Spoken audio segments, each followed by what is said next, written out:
Committee assures you that the Ventorsk security zone is under total control.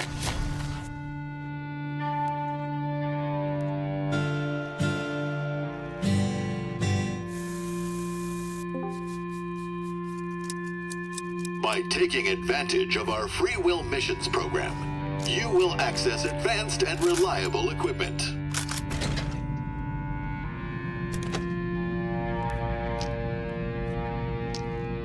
Balanced nutrition, latest technology, and comfortable living environment. Staying inside the radius offers unmatched benefits. The Changed can enjoy the pure ecology of the radius, its unique wildlife, and plenty of leisure opportunities. Oh, you can hear me. Simply follow our guidelines at all times and avoid suspicious encounters. Venture into the radius. Explore the unknown. Become a hero. The land of opportunities. You're trapped in forever.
tule ja tähista meiega videomänge. Eesti legendaarseim videomängupidu Mängutöö kolib T1 keskusesse, Venue ja Cinnamoni kinoruumidesse. Sind ootavad põnevad turniirid, värvikas cosplay, meelelahutus, uusim tehnika, mängud ja palju muud. Pane kuupäev kirja 18. oktoober ja mängime koos. Rohkem infot mängutöö.ee.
Ei osanud nagu oodata, et see on nagu nii äge või selline. Ja.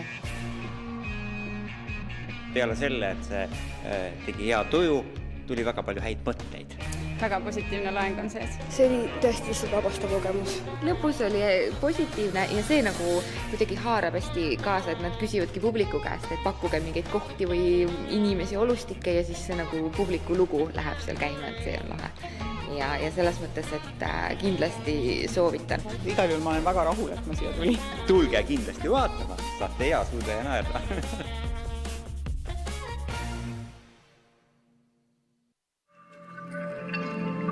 Toetab A. Le Coq. Elus on maitset. Lauamänge mängides võid olla, kes iganes soovid. Võid olla esimene asunik, kaval valitseja või hoopis leidlik uurija. Sukeldu maailma, kus fantaasial pole piire, kus lõbu ei lõppe kunagi. Maailm, kus koos veedetud aeg on kõige tähtsam. Lauamängud kõigile. Brain Games. Mängi, mõtle, naudi.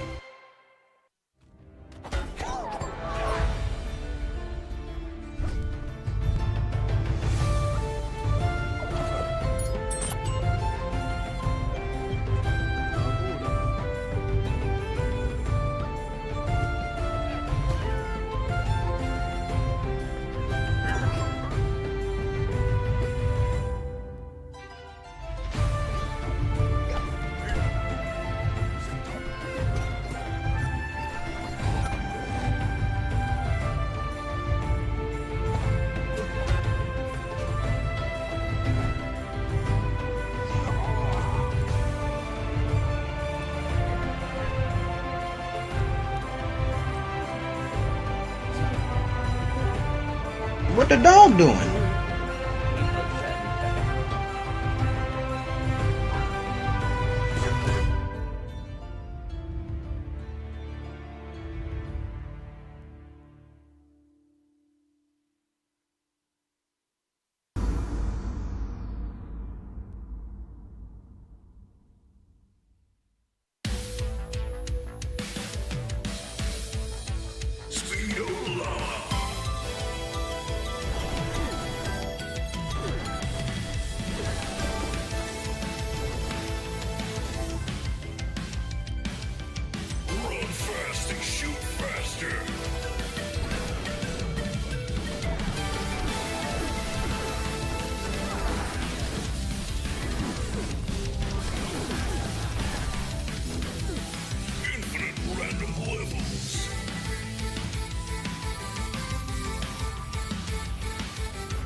Welcome to the University of Tartu Game Jam. So this was another year that we've made this wonderful game jam for an opportunity for the students of University of Tartu to gather here in the Delta building to have some time, particularly close to 40 hours, to complete a fully fledged game. And as per usual, we align this game jam with the game jam of Ludum Dare, this time for the number 58, and for the theme it was collectors. So our aspiring game developers had just 40 hours to come up with a complete idea that fits the theme collector. So we'll see what the teams did. This time around we had over 100 people gathering here in the Delta building. So this is the biggest game jam that we've done thus far, and collectively they've made 26 games. So we had 26 teams making their games, and we had 26 submissions throughout the period of 40 hours. So that's quite a lot of games for the 40 hours that the aspiring game developers were crunching out the code and the artwork and everything. But as per usual, we're going to go over a few of the select games that we can hear on the stream, and then some of the teams will have a chance to talk about their games themselves. So let's get going with some of the games that I thought were pretty good. So first off, let's start with... So Down in the Dumps, made by Una Compoit. So quite interesting game. I quite enjoyed playing this. In the sense that as we get into the game, I'll go over as well the why I like this game in particular. It hit the sort of perfect note for me as a game developer myself as well, in a style that I think is a really cool style to make games at. It creates a kind of unique blend of 2D and 3D, so that's quite what I enjoyed, at least from the looks of it. So let's see if we can...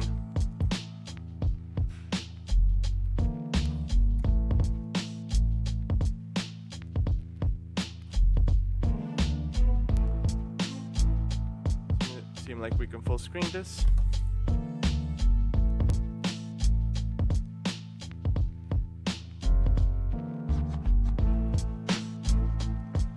So it doesn't go into full screen, but so for this game, what I quite enjoyed was the integration of 2D and 3D assets here. I think that creates a really unique blend. I love it as a game player, where this kind of unique blend of 2D and 3D is combined, creates this sort of interesting, visually appealing game. I just kind of love it. So let's go over what you do. So there is a story as well, that you're playing as this rat and you need to find valuable things. And we have some roaches protecting their valuable trash. So we'll see if we can find what that's about. So let's see if we can. So apparently we need to go inside these bins. So let's see. Yeah, even in here, I think the artwork is really nice. I love the atmosphere that it creates in the game. Definitely very interesting style to take with the combination of 2D and 3D. So you have the movement of a 3D game, but only assets for the 2D, which is quite interesting blend. And it creates a lot of interesting possibilities to make puzzles. So for this one, the atmosphere is great. I think that the story is great, but I think the roaches here as well could have, added a little bit of funk, a little bit of chaos. It would have been nice to see. But so we can collect some stuff here. Let's explore this a little bit if there's anything else here. So let's gather some stuff and then let's head out. Also the fact that you can see these 3D variant of the assets here as well, that you can move between these 2D assets in 3D space. To me, that's really visually appealing, and that's the sort of game that I've been really wanting to make myself as a game developer as well, because I think that creates a really unique atmosphere. And if you combine that with what's done here is kind of a scenery that gives you a good atmosphere, then it will provide a very visually appealing spectacle to enjoy. So we got some of the stuff. Let's see. So apparently you can only get the maximum of 2 stuff and 2 things from the trash bins.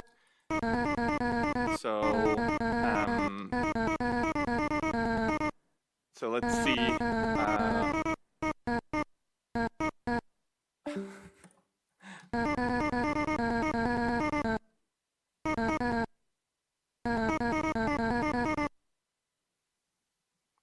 Alright, let's see. So yeah, so we got a lot of stuff.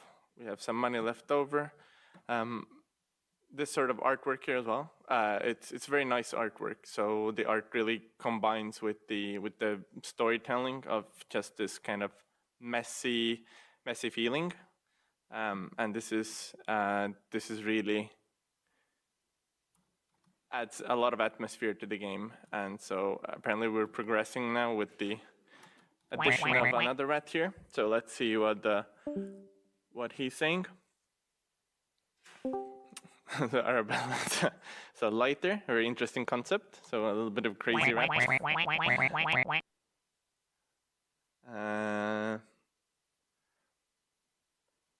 So he's talking about very good friends with the worms.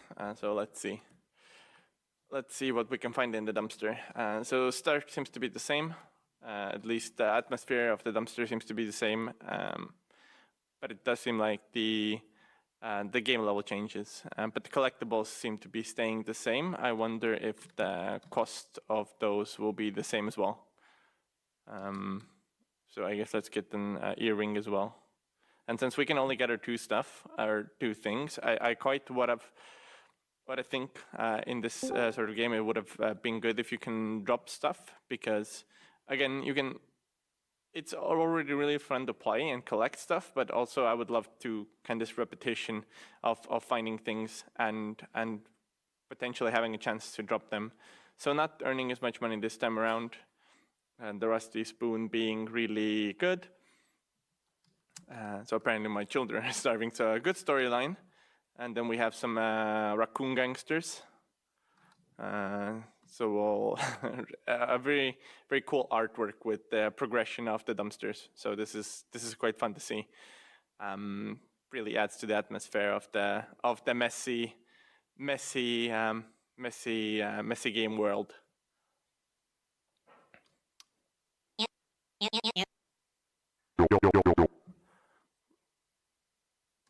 Our turf. This is our turf. All right, let's see.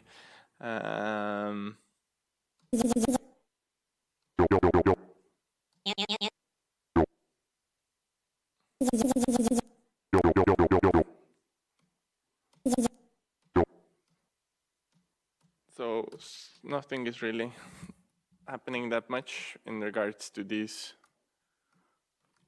So there is a. So can we enter this last part, or is it just bugged out? So let's go through this dialogue again. Or will they disappear? No, so.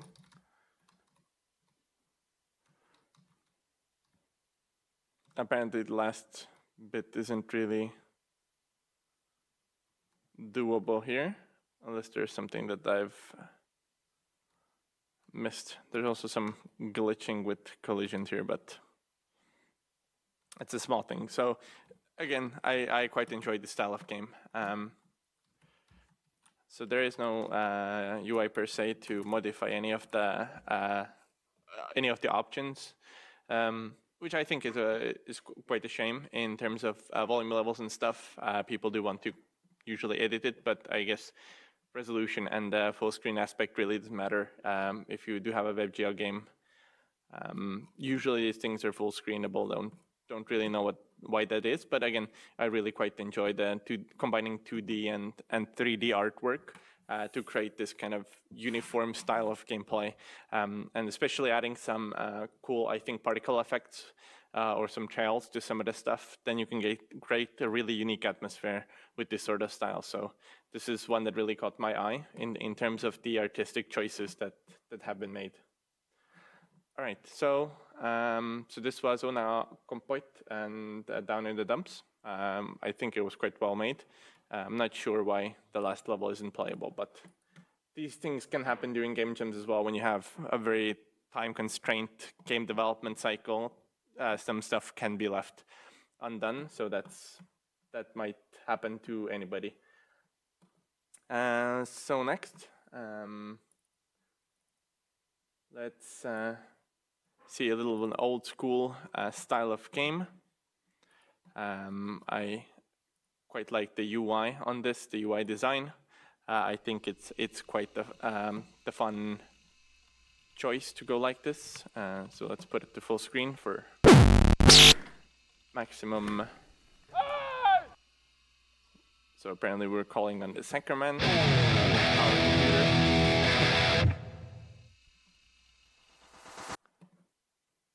So yeah, we have some windows, we have some. I like this a lot when you have inside the game you have settings menu like this, even though it seems to be like a part of the game. So I would have also liked if this was clickable, but again, we'll see. So it's quite straightforward game. There's no back and forth. Apparently, I think these are the viruses, so we're supposed to get the files since it says files recovered. So let's see.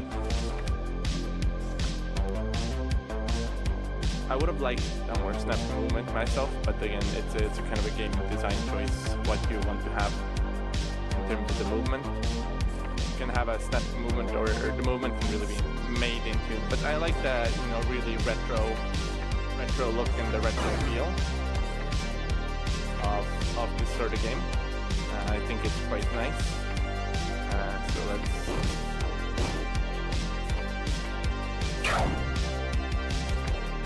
So apparently now we are flying back up.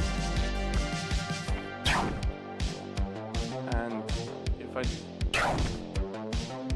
do hit the viruses, then we lose some of the files we've collected. Again, the more snappy movement, it feels like the further away that the mouse is, the snappier the movement gets. Also, maybe doing the movement just with A and D would have been really nice in terms of control factor. The game feels quite nice to play, and I really like the old school aesthetic of the Windows 95 sort of menus here. So we can upgrade some of our stuff. I see. So we can go down deeper, and then we can have a better. I see. So the snappy movement comes later. So it is a game design choice that the movement is kind of slower in the beginning. So that's definitely good. I probably would have added up and down movement as well to this, because right now it's really well made, but again, you can't really move up and down to catch something that's still on your screen. But again, I like the design. I really like the design of the enemies and the events that you have in here, and the fact that you can get progressively harder in terms of the upgrades and stuff. I really like games where you can upgrade a lot of stuff. It adds a lot of replayability if you can manage to make it, because of the fact that you have these replayable systems, and your upgrades kind of extend your game. Even if it's a really simple core loop, then the upgrades will still make it so that the game is quite much more fun. A little bit of bugs here, but again, every bug is kind of expected from game jam games. There's not going to be a single perfect game jam game. That's just how game jams are, because of the constrained time window. Then I want free RAM. Give it to me.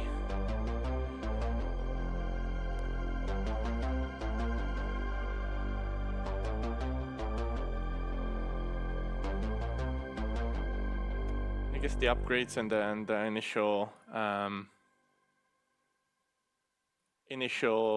dropping could have been made a little bit faster. It takes quite a long time to really get playing the game, but it's a great fun game. I like the throwback to the old Windows helper Clippy. That's definitely a good throwback. I would have. If these buttons would have worked, I would have been really impressed. I really like the Windows 95 aesthetic. Definitely something that, growing up, it was a thing to see Clippy, as well as the older style of Windows UI. But all in all, I think it's a really good game. And then you can really upgrade your stuff, which adds a lot of replayability. So we'll do like one more run here, and then we will also check out some of the other games that we had in this game jam. So I've tried to pick some of the more uniquely aesthetic games, in the sense that they're very different in the style that they've been developed at. So this is kind of the old school vibe. We had the 2D and 3D combination, which was something that I quite enjoy. But all in all of the games had their artists make a lot of good art. So everything that I've seen is quite impressive from the artists, and the fact that the programmers have been able to implement majority of the art into the games as well. That's really nice to see. I've just, since we can't go through everything here, I've just chosen some of the more uniquely styled ones to kind of show you what's capable and what can be done with that constraint of what we had for this game jam, which is the 40 hours that the game developers had to go for. And of course, at some point people do need to sleep during this 40-hour period as well, because otherwise it's really hard to make a game. If you just go for 40 hours straight, you will run out of ideas and it will be really slow progress. So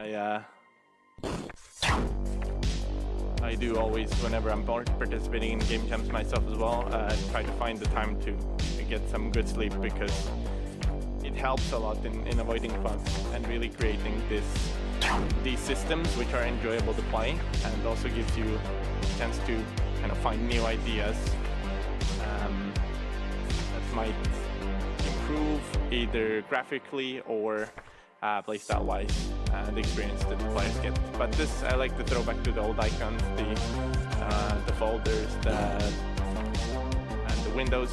Definitely something of an enjoyable experience.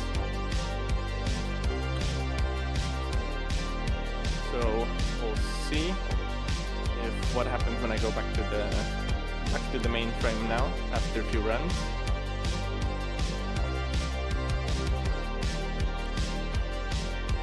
So I'm guessing this is the bar that. Okay, so yeah. So this is how deep I go, and then I'm coming back up. So quite an enjoyable experience, quite a fun game to play, and the old style aesthetics definitely are something that caught my eye a lot, and it throws back to the older style of games as well. So quite a nice game to play. Next up, we will.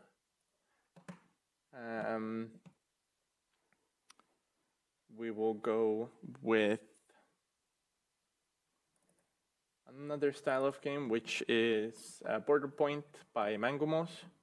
That was one of the more interesting games that I thought was in the game jam as well. I, in general, really like the 3D aspect to the games, so I love when a game is made in 3D because it adds a lot of extra graphical fidelity that you can add, or graphical style, so you can really stylize the games really a lot. And the atmosphere in this game is absolutely fantastic. So you have this fantastic bunker that you're staying in, which is I think the detail paid in designing this is quite a feat, because I know level design isn't usually the forefront in people's thoughts in the game jams. It's usually the how do I make my game look really fantastic graphic-wise, or how do I make all of these mechanics into my game. But this game has its mechanics, but also the fact that you have this atmosphere which paints the story of what's happening really well. So you're kind of a border control agent. You have you're in 1992. You have this calendar. The postman is saying that you need to make sure that you don't let anybody pass who doesn't have correct papers. So you have to pay attention to what's happening. So let's check out some of the papers here. So for example, date of expiry is here in the past, so I have to send it back. But it's a quite simple concept, and I think the game loop is really nice in terms of you just check and approve or disapprove. It's quite a simple game, and the atmosphere adds a lot. So, and again, it kind of combines with these people. It combines the 2D and 3D aspects. Also, there's not a lot of design that needs to be done outside of this bunker, in the sense that because a player can't move anyway, then we can't really go and see what's outside. So just having this kind of a backdrop for both of these adds this atmosphere. And then also the kind of the fog effect is a quite nice touch. So this is again an old passport, since the date is in October. So I will go a few of these here. Again, it's an older one. So, and we do earn some of the money on the top right that we can see for the work that we do for this border control. So everything seems to be correct here. So yeah, so you're letting people through and you're pushing them back. I quite like the game loop, even though there's not a lot to talk about in terms of complexity, but it's still the atmosphere, and really just checking some of the data that's in these documents is quite the fun touch. For example, date of birth being over 100 years ago, so but apparently this person was 120, so that's good. So some of these quirks with the date of birth and stuff can be interesting. So for here, it's an expired one. And then there are random events happening as well, which I'm gonna try to get to it here at one point or another. And it feels like they were quite randomly happening, so we'll see if we can get a pop of any of those. But mostly it's just checking the expiry dates, checking the names and stuff like that. So you are tried to being assassinated. It's quite an interesting concept, but people still come when I have the protection on, so we can just be protected in our bunker, still check the documents. But yeah, I really like the atmosphere here. So we have the mafia as well.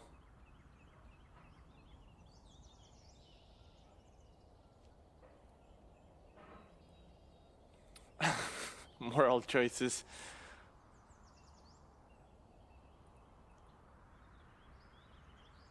So So we'll see. So you do have to pay the rent and the food, and so utilities. Not sure what happened here with the mathematics though. These are in krones and this is in euros, so interesting one. And then we also have euros being less than krones if they're being converted somehow, so very interesting concept here. But all in all, I think the atmosphere is really good. I quite enjoyed the game loop, really simple.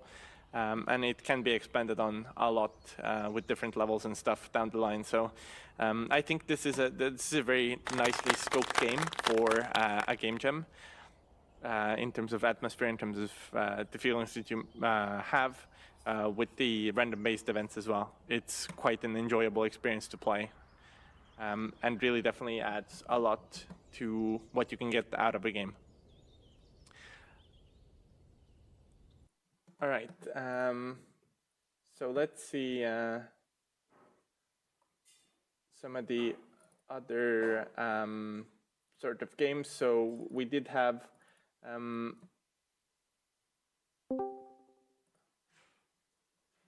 some of the more interesting games as well in terms of just the 2D styles and stuff.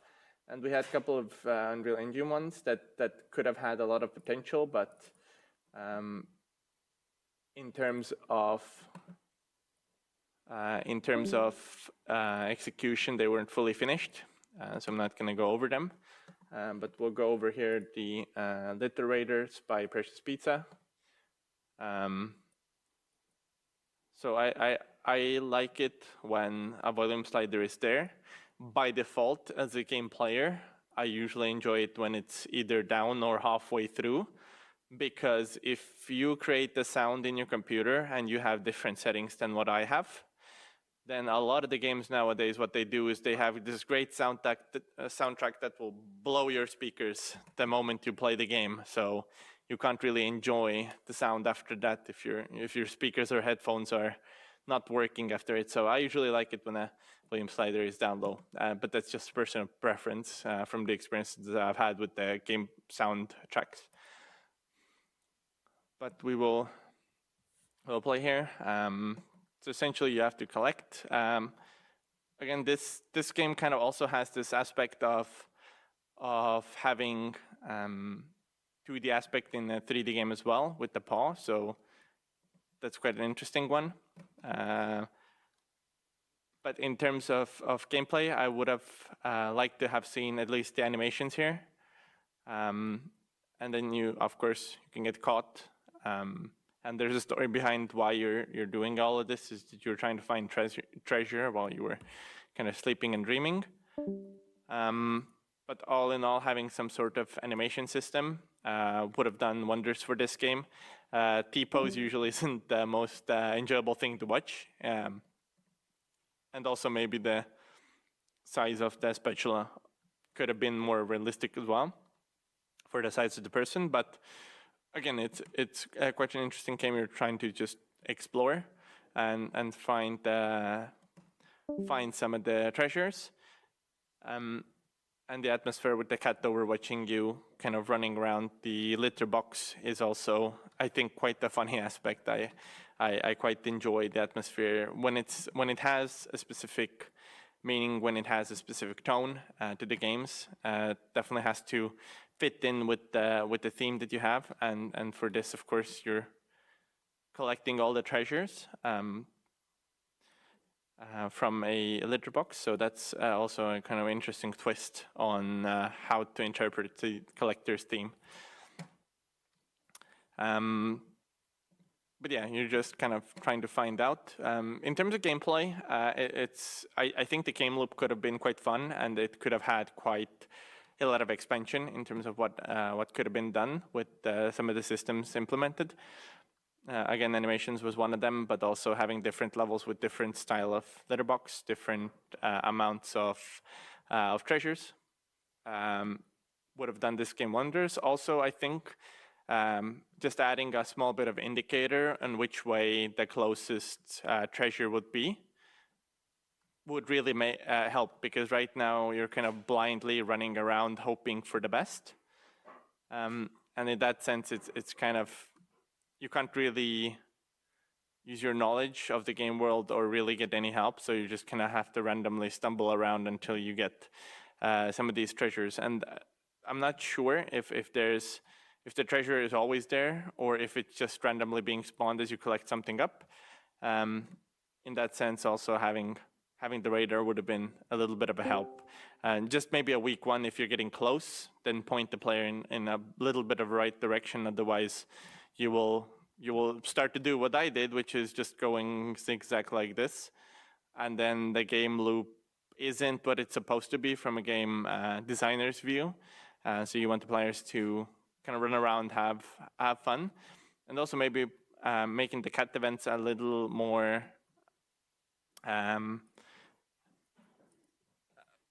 often between trying to find the treasure, but then during the treasure digging up, maybe having those events happen less often is something that could have also worked wonders for this game. So you can win, there's no win screen, there's just the exit button, and then you can play again. So quite a little nice gameplay loop, and the atmosphere as well, once again, pretty good.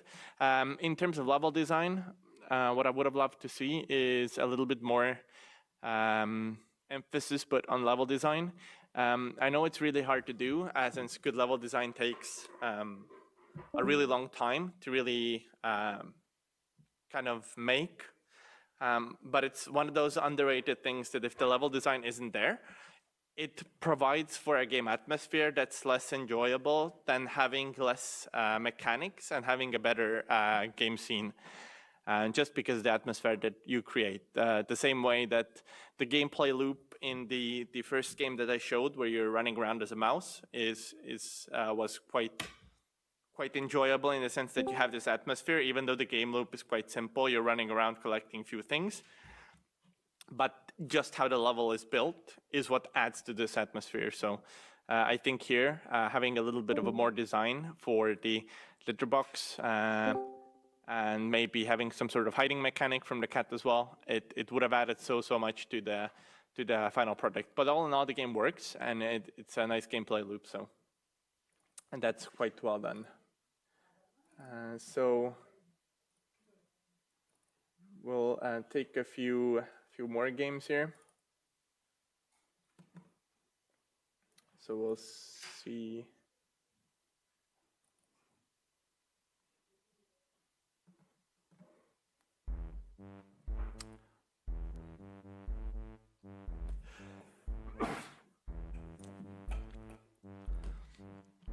So this has nice objective description in the beginning. You are a fake tax collector who wanders through town, scatters people taxes without them realizing you're a con man. Guards know who you are and will chase you when they see you.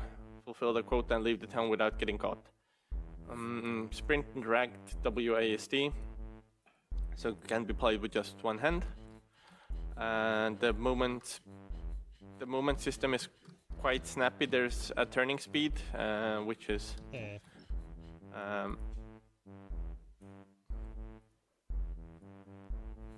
interesting. So I'm not sure if there's a difference between the persuade and threaten mechanics. But it seems like at least for the first level here, it's quite simple. What we'll do is, and then we're supposed to leave the town. So not a whole lot of guards,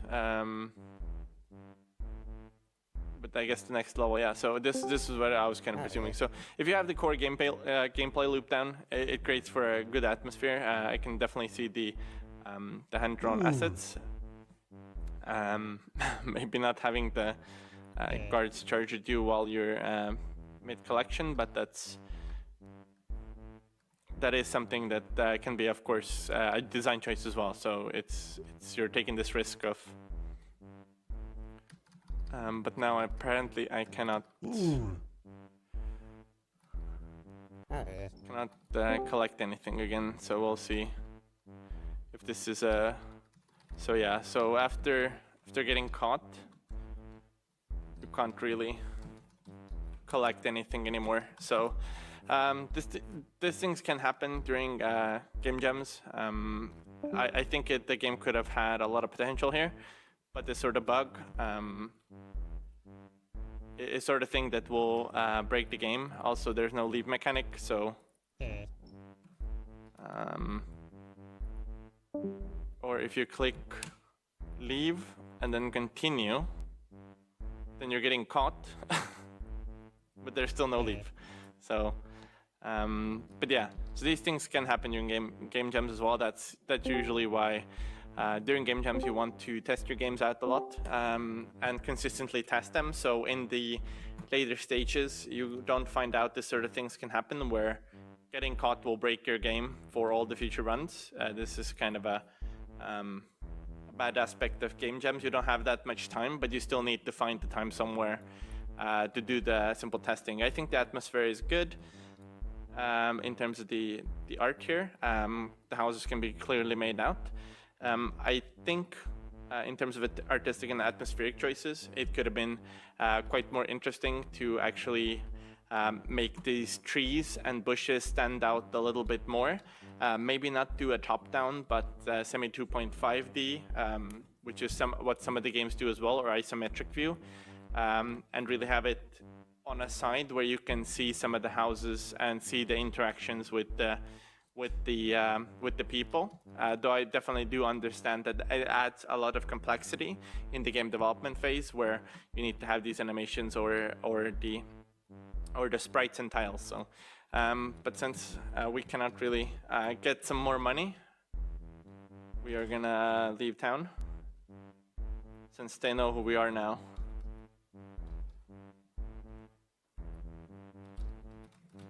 Also, I think kind of an interesting touch would have been to make this kind of leave town, be back to the main menu, or lead you back to the main menu, because there's currently no way to actually close the game out. So definitely also very interesting concept. It's sad about the bug, but again, just to show you that these things happen during game jams. It's an inevitability that some of the games do break, and that you can't test everything. So this game as well, I think quite a good concept. The replayability factor was really there.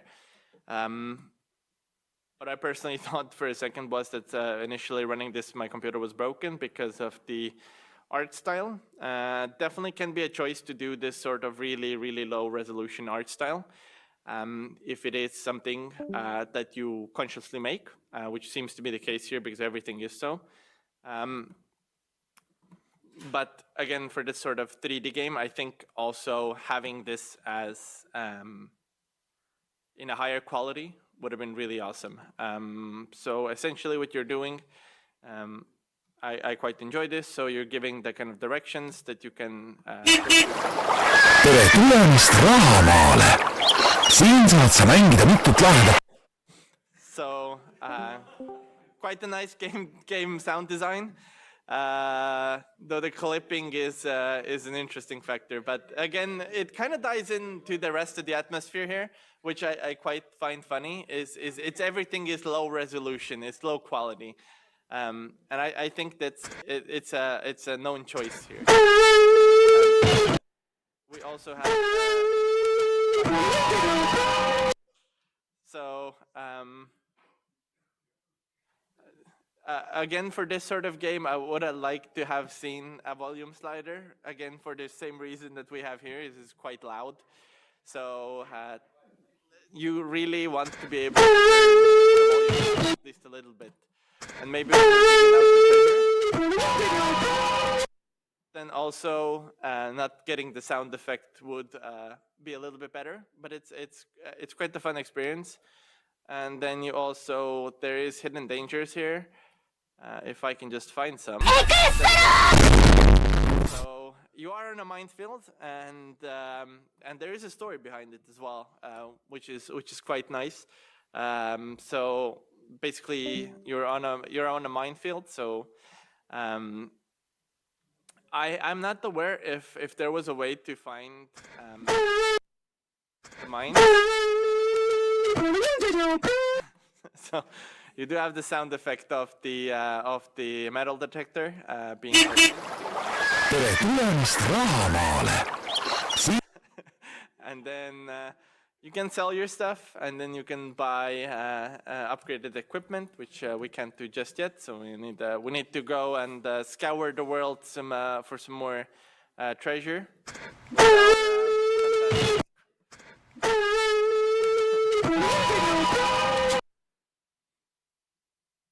So, so I quite like funny sound effect, funny style of game, and then we have our previous buddy. So somewhere in here there was a mine as well. So again, the clipping is an interesting sound choice. And then we have it's a nice definitely has a lot of fun elements. So this is kind of what we talk about when we're talking about adding atmosphere to your game, or adding kind of this kind of specific design choices to your games, is that if you're going for this kind of a funny atmosphere, it has to be a deliberate choice. So everything has to tie into this. It's not something that you just kind of throw in there as a kind of one stop. But you need to have this as a consistent theme throughout your game. So even though you could make this into a very serious, very heavy militaristic atmosphere sort of game, there is this kind of fun aspect. tere tulemast Rahamaale. Siin saad So you can, get these sort of sound effects on every stage of your game. So, and then we can also upgrade our equipment here. Also, what I've that when we're clicking the escape, the shop would have stopped. But again, the kind of the style of the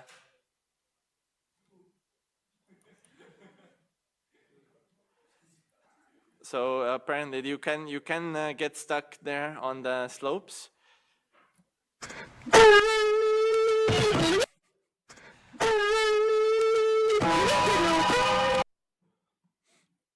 So yeah, again, definitely, it was something that I had a good laugh as well with, is because of the sound effects. But again, you have to make it into your core design. It can't be something that you throw in there as a kind of a, let's try this one thing on like one aspect. It's a consistent theme throughout the game.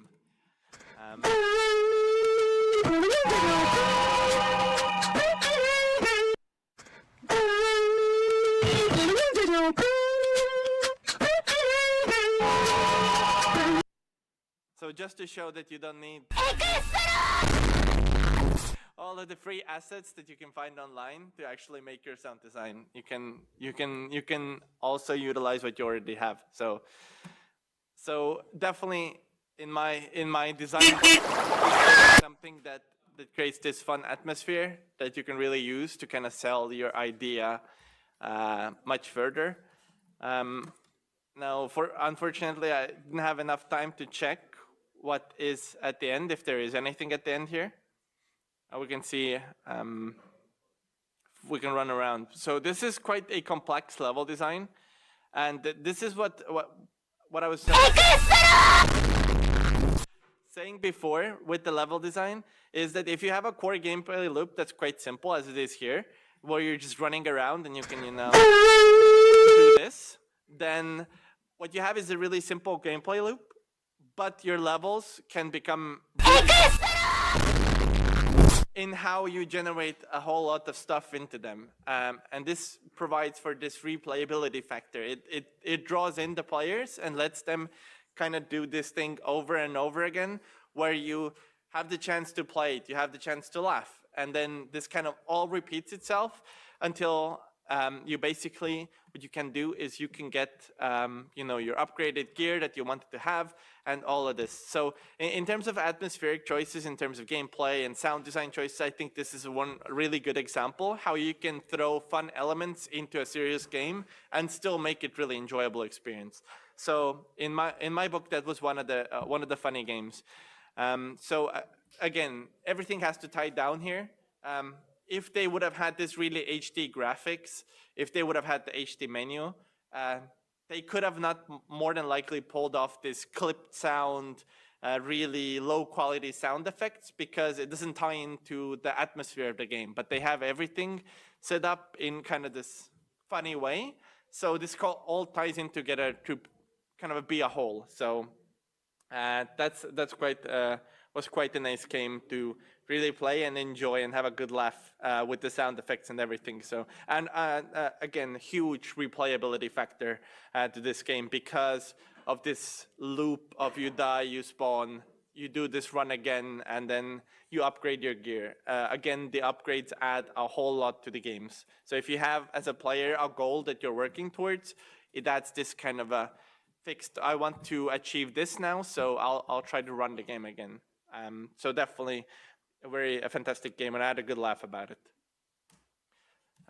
So just like, seems to be the theme this time around, where a whole lot of thought hasn't been put onto the game menus. This is something that's quite new, but usually for the jam games as well, what you want to have is some sort of menu to have a chance for whoever's playing to either lower the settings or to basically exit your game. So if you have a .exe, which is a full window game, then you want to have some way of actually getting out of that game in some form of or another. So let's see if I can. We'll take one more game here. So this is one game taken at random. So the before games, I really had chosen to show you some of the aspects and how you can combine everything together. So we'll just go through this because I did have didn't have the chance to play all of the games during the 2 hours or 1.5 hours here before starting the stream. So we have collect 5 items to complete your wardrobe. You need to spin for them. Spinning costs money, so we're gambling our money away, which is also a way of actually really enticing the player into replayability. So if you have these random rolls, then it is a gameplay choice where you can have a lot of replayability factor. So we have a feeding mechanic.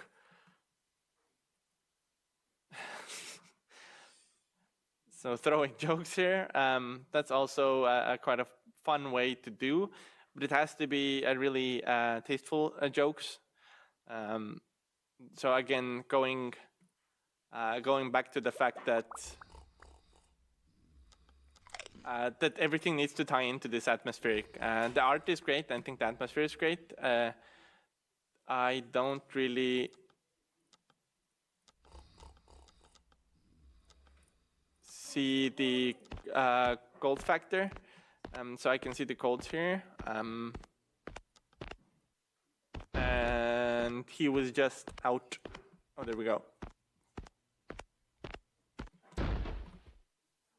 So let's see. Let's gamble the hard-earned money away.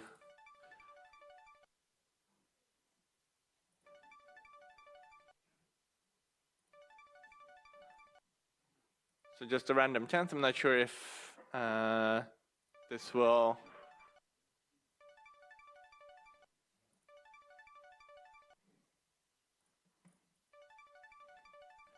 So in terms of the mechanics of the rolls, I think there would have been a better mechanic to implement this. Right now it's kind of random and it doesn't make a whole lot of sense.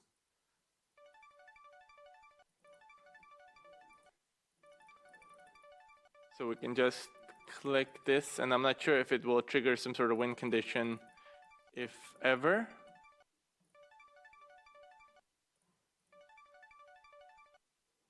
So again, getting this complete. So in terms of gameplay,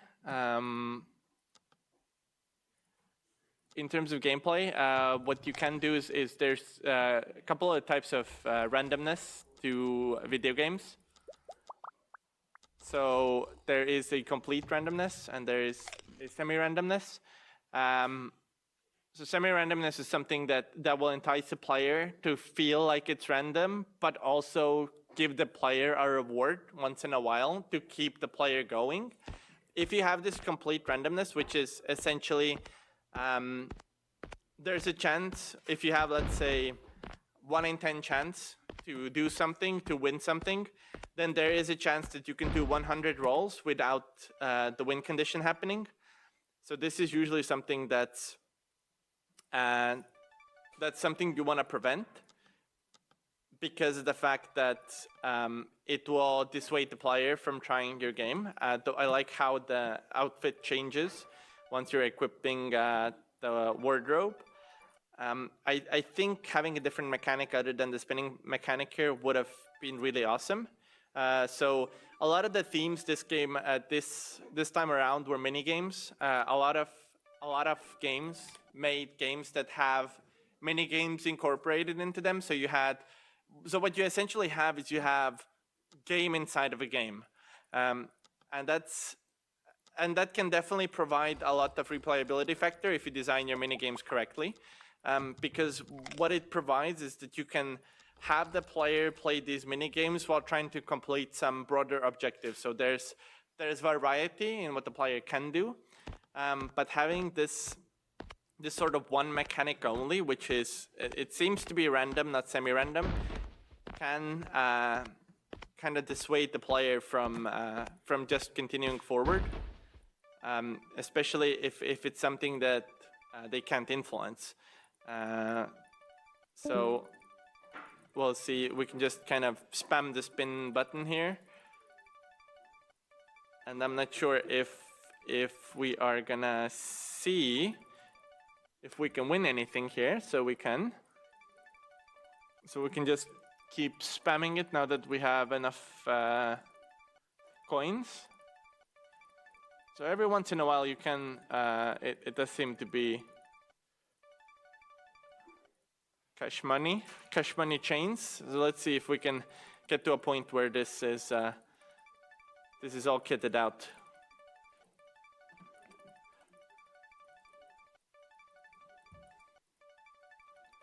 So let's see, can we get the last 2 items as well, since this runs to 5.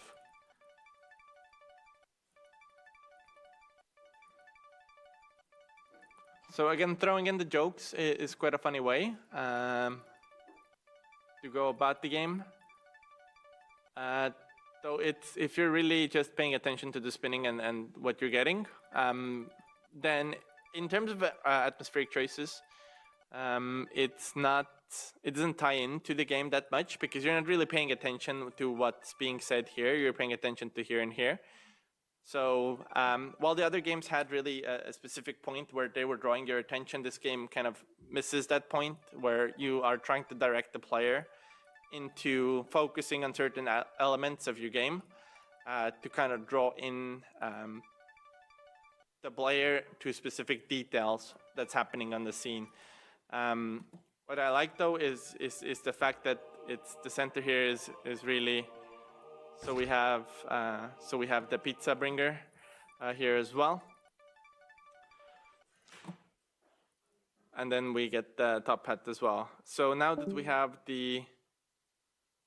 what is now essentially 6 things, apparently it doesn't trigger the win, even though if you have 5 things. So again, kind of an interesting choice. What I do like about games like this is that they have potential, though resource management is always a kind of a funny one, because the player usually will want to take care of the resources more than actually playing your core gameplay loop. So this is something that's also really hard to pull off with the bigger games. Less so, or even more so with a game jam game, where essentially just trying to manage resources, and that provides a whole lot of other complexity to the game as well.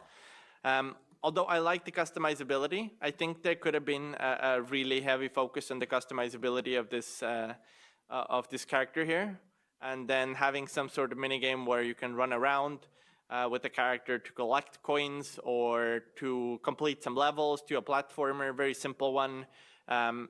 There would have been a whole lot of mechanics you could have added with the customized character, and then it would have been a much more enticing gameplay loop. It would have provided for an experience where player feels like the progress really matters, and less has to do with resource management. Though you could have also, what you can do is you can incorporate this resource management into your level design. So if you do a simple platformer, you can still have all of these fun and the food and getting clean and having a good sleep. You can have those sort of systems in your level design as well when you're, for example, doing a puzzle platformer, where you can, have food scattered across the level, and then you can have entertainment sort of things scattered across the level. So when you're searching for coins, you also need to kind of manage the resources, but then again, really a lot of care has to be shown to how you manage those resources, because the player more than likely will be annoyed to try to get those resources to stay up so they can really go over the level and try to catch catch as many coins as possible for these kind of minigame factors. Also, maybe not for the spinning mechanic, but also having a shop mechanic would have been really awesome. So you have customizability, and you do have this shop where you can buy stuff from, and you can tie it into this customizability. So I go through a level, I collect as many coins as I can, then I come back to the shop to upgrade my equipment. So kind of the same idea that the Minesweeper game had, where you have this sort of system where the kind of replayability factor doesn't come from a really complex game loop, but it comes from the fact that I want to now, let's say, get a really good cosmetic like a hat, dress, or glasses, chains. And then once you create the core systems for those, it's very easy to incorporate other kind of styles of cosmetics into this and really make it feel like the player can achieve certain aspects, and it really draws in the replayability factor. So what if I want to now then collect everything that you have in the game? It makes for a kind of a game where you can really customize as much as possible. So I think definitely there could have been some gameplay choices here, which could have kind of fit the theme a little bit better, as well as really showcased the customizability factor of this character, and that would have made for a really cool experience.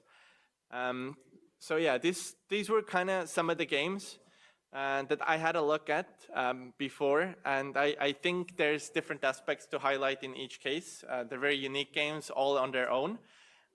But all in all, they're kind of enjoyable experiences all around. There's definitely fitting into the theme for all of these games. The artistic choices we saw were different. So we had a complete 2D game. We had this kind of a mix of 2D and 3D. We had a top-down 2D. And then we had these just 3D games. So a whole lot of different design choices went into these different games. And this is really, really cool to see at the end of the game jam all the time, is what can people come up with this one word or one sentence stuff. So yeah, that was really cool to see from people's side.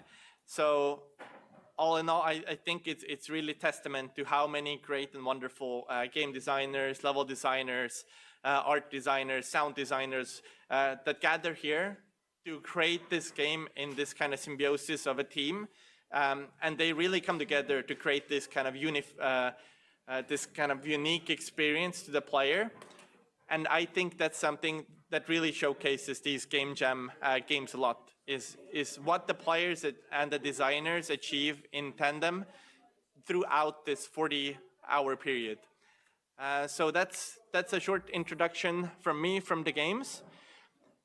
And then we'll see with the rest of the ceremony what we have coming up. We had some prizes that were talked about in the beginning as well. So All in all, I think a huge congratulations to everybody that made it this far and produced a game that went into this kind of leaning into the collector theme and really got there in the end, that produced a full-fledged product. So thank you. Applause. Thank you, Marek. Thank you.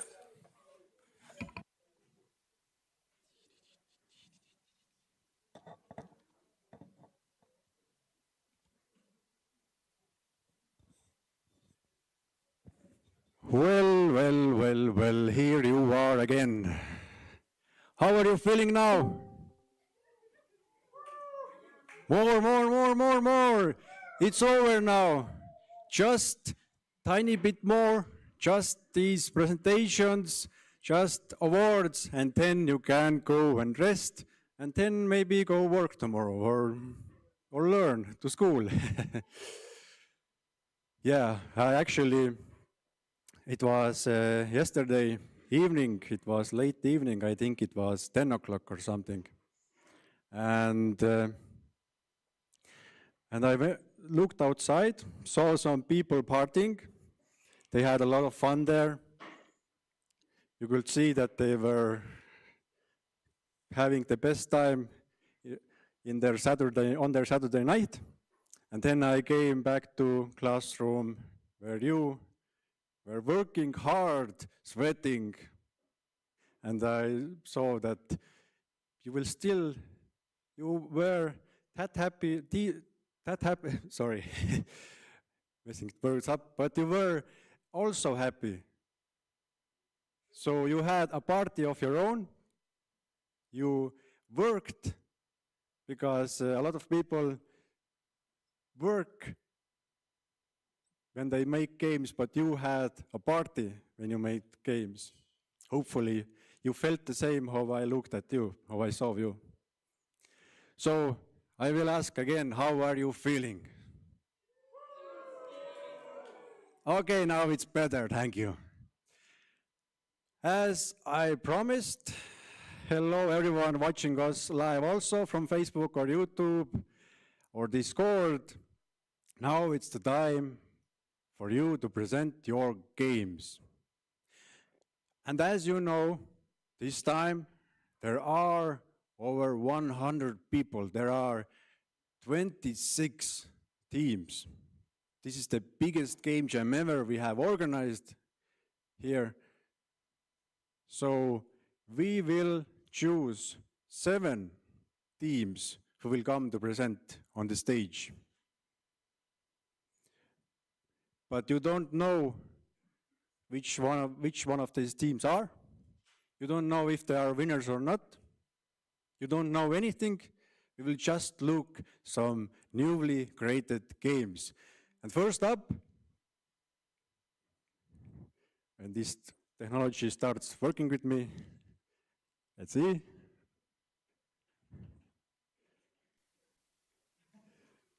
Sorry.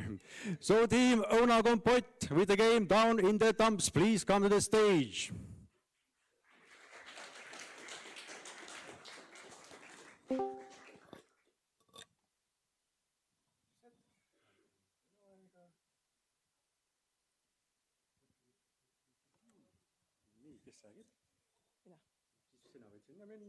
Okay.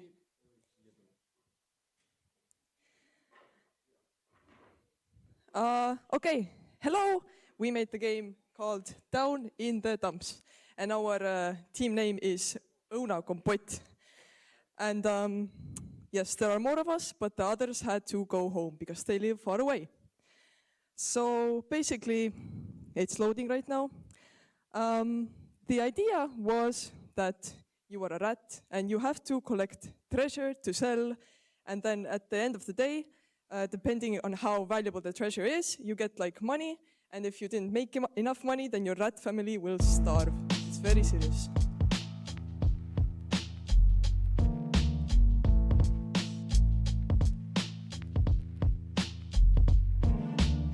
So yes, this is the like hub world, where you can look around and go into the trash bins, and every day there's a new NPC who talks.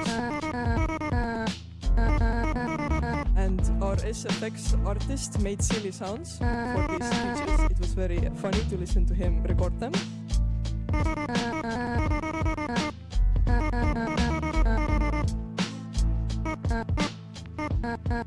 This style was mostly inspired by Cult of the Lamb, so it's like 2D and 3D.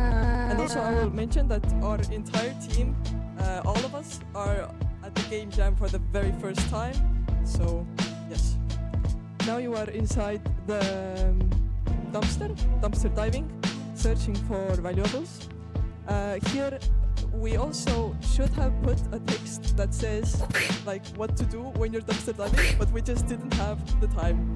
So, yes, there are roaches chasing you and you have to run away, because if the roaches hit you 3 times, you will die very tragically. This first level turned out to be quite hard. When we playtested, we were like, wait, this is a bit difficult. So you can see we collected some trash right there, and we have to find another piece of trash so that we can end the day.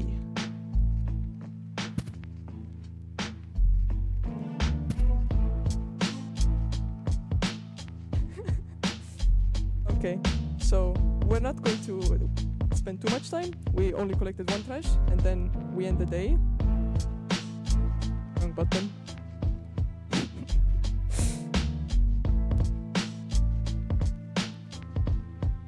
Any questions? Yes.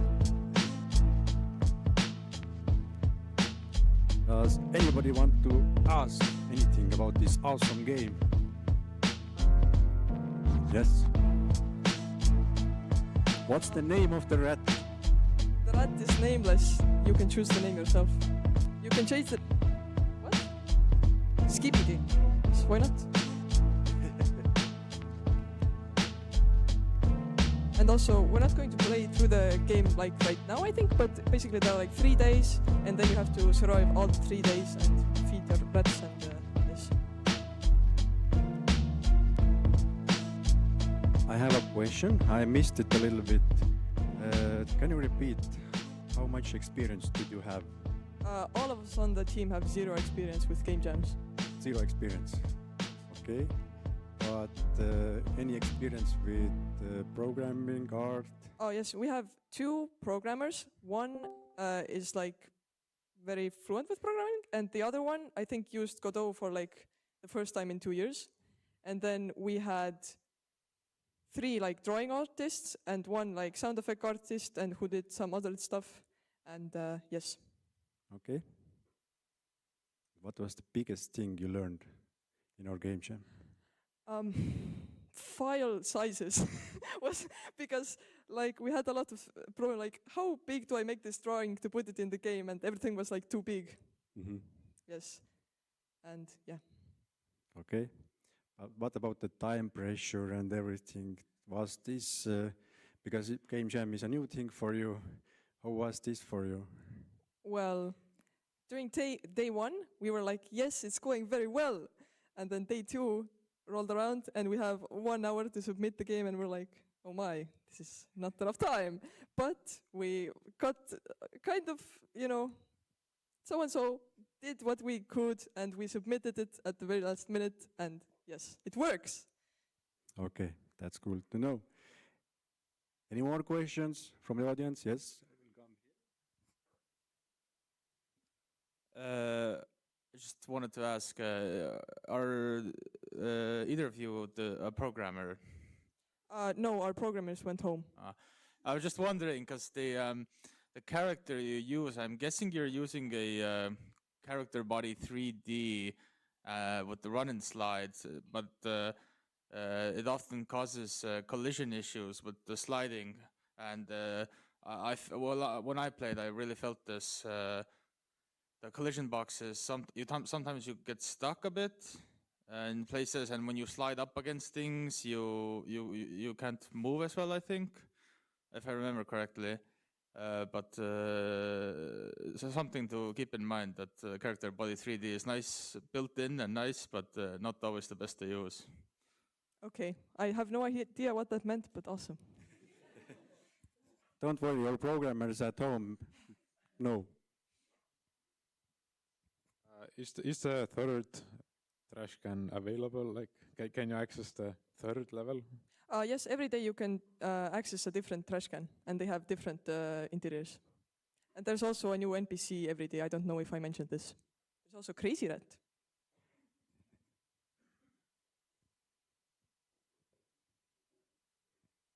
Any more questions? Okay, here. So how was your first experience in a game jam? Was it fun? Yes, I would say it was fun, but it was also really tiring. I can't wait to go to sleep and enjoy the sun tomorrow. I think, yeah, everybody's ready to go to bed. Yeah, everybody is tired, so this is something but you are strong, standing there and giving this presentation. So, great. Any more questions? Who played this game? Raise your hands.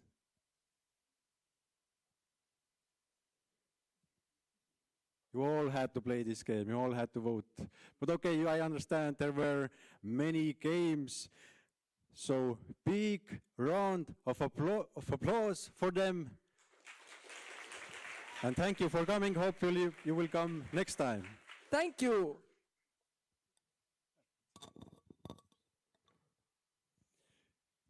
So, let's continue. Let's close this.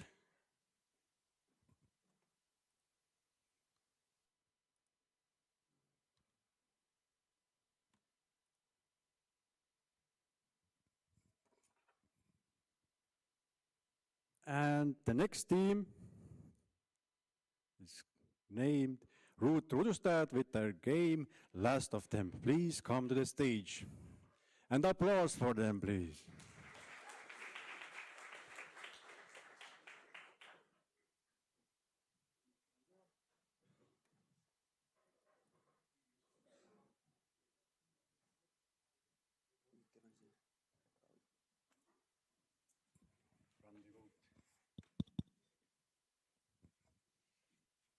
Hello. We are Ruut Rudustajad. This is like our, well, for most of us, it's at least a fourth game jam. For some of us, fifth. And one of our members had their very first one. So when we heard Collector, we started thinking about like African poachers. And we decided we'll make a game with the story that there's this ecologist who always advocates for protecting species on the brink of extinction, but he's never heard. So he decides to go out and save them himself. But the gameplay is basically just avoid the guards and get to the objective. It's rather simple and well, I'm sure all of us have seen this type of game before, but I think that we did a rather nice job on the smoothing of things this time around. Usually we don't get to finish our product truly. We get to a point and then we run out of time, but this time I think we've all learned a bit about time management. But, I mean, there's not that much to say about the game itself, because it's a rather simple game. The objective should be pretty clear. The enemies light up red when you're too close, and if you get really close, then you get set back to the beginning.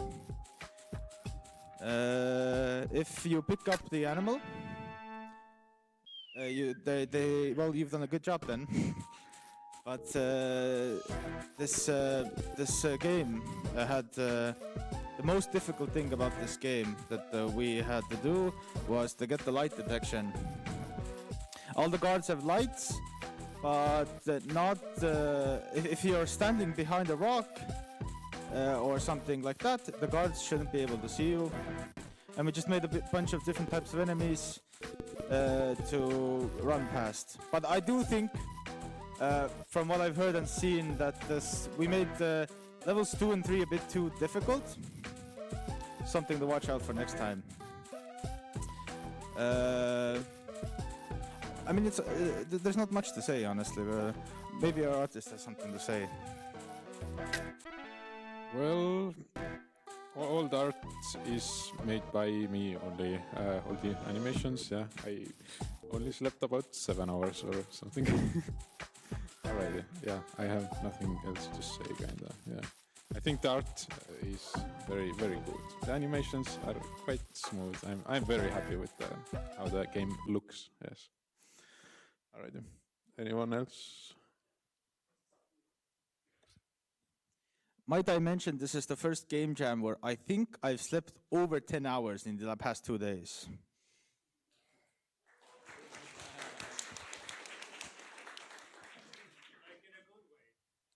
Yeah, of course, in a good way. Like,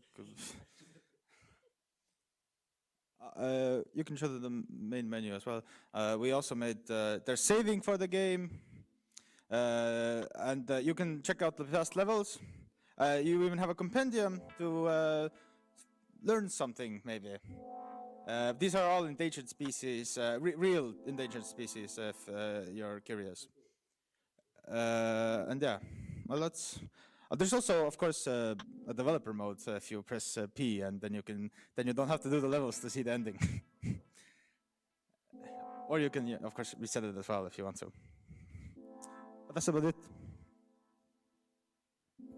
Nice. Any questions?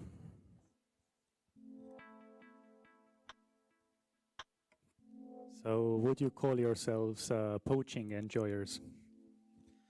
Okay. With this game, there was 2 paths at the beginning. Me and Karel here, we really wanted to embrace the other side of poaching, which isn't the protection side, if you know what I mean. But we were eventually convinced by our other teammates that maybe we should make something a bit more family friendly. But poaching is a really serious problem, though, if we're being like serious right now. I wouldn't say I personally enjoy poaching. Never tried it, though. You never know. So you would say that the difficulty spike in level 2 and level 3 is a meta commentary on the state of how hard and bad poaching is. Yeah. Thank you. Any more questions?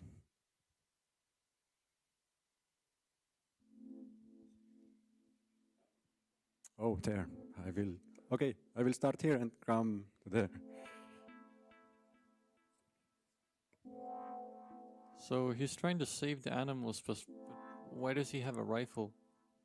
Actually, if you listen really closely when you walk over an animal, a sound plays for a sleep dart. Animals can't obviously differentiate if we are good intentioned or bad intentioned oftentimes, so he uses a sleep dart. Even for the tree, in fact. Yeah, the tree is very angry and needs to be put to sleep.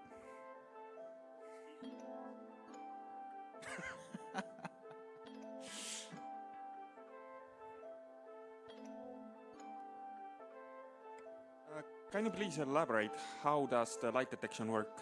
Like, does it look how much light shines on the player, or it's some enemy side calculation? If you mean, do you mean by how you're caught and restart, or do you mean the hiding part? Like overall caught and hiding. And Okay, so basically, this is the light detection in 2D for this is. I should have done it another way, but basically what I did is. For the regular guards, they have a collision shape which they just detect. They have 2 collision shapes.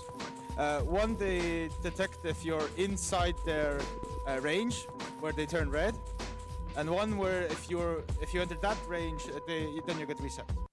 The way I should have done it, and the way I did it for the second level, if you enter the second level, you have this guy who spins around in the middle. This light, and this light. Has a raycast instead. because if you put a raycast, the raycast, this is really good for the hiding part, because coding a detection system for if you're behind objects for a regular collision shape is really impossible. But raycasts automatically detect if they detect the nearest thing.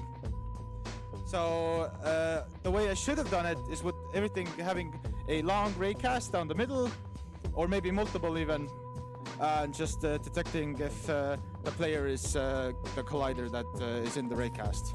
But I did with 2 collision shapes. Also the light reflecting, that's done with light occluders. Okay, that's all.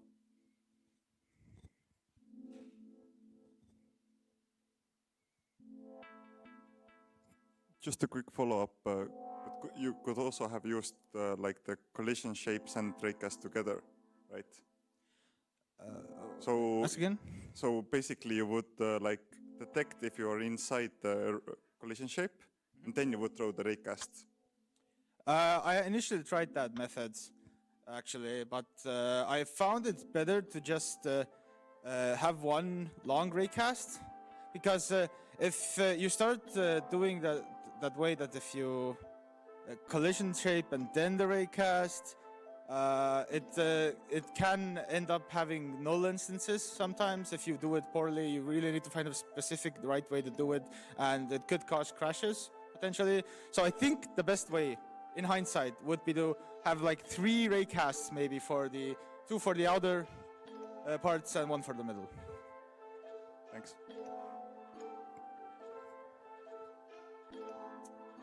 Any more questions? Yes. This is a very interesting topic, this raycasting. So you would cast 3 rays. What if the player is in the middle of 2 of them? Yes, but this is only a problem, I think, if you have stationary lights, because all our lights are moving pretty much all the time, except for the guards. Sometimes they stop, I guess. But if we're talking about this big moving light, then standing in between 2 raycasts is very, very difficult. Also, another way you could fix this problem is, of course, making the player hitbox in some way big enough so that it couldn't physically be between 2 raycasts. But I think it's an interesting problem. It might need a bit more thinking.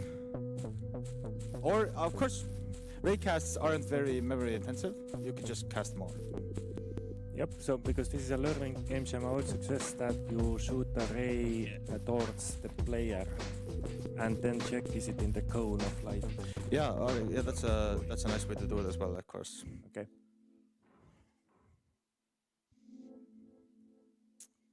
Any other questions?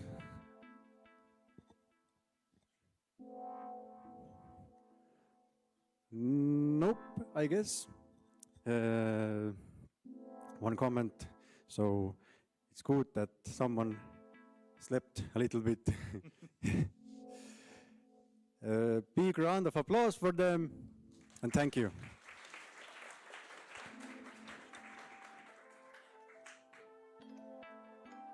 And we are going to move on.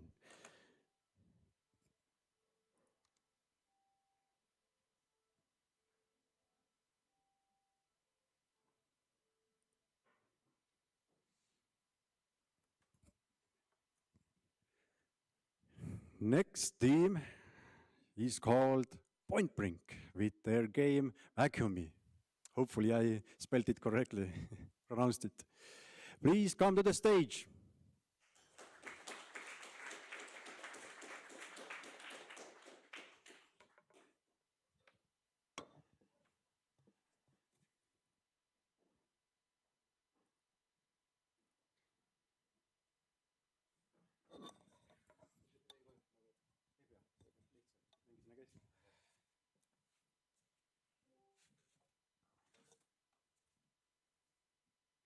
So hello dear jammers, we are from team Vacuum Me. We are here to bring to you our revolutionary cleaning game.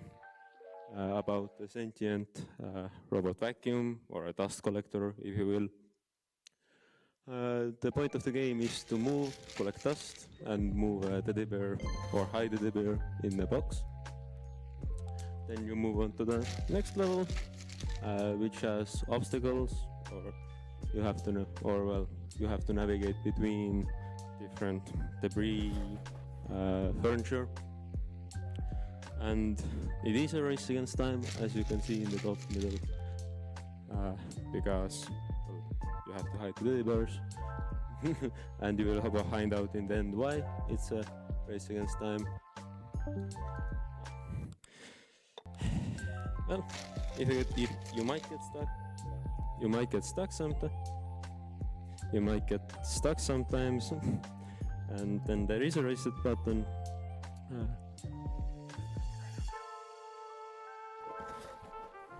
Okay, so enough of the game for now.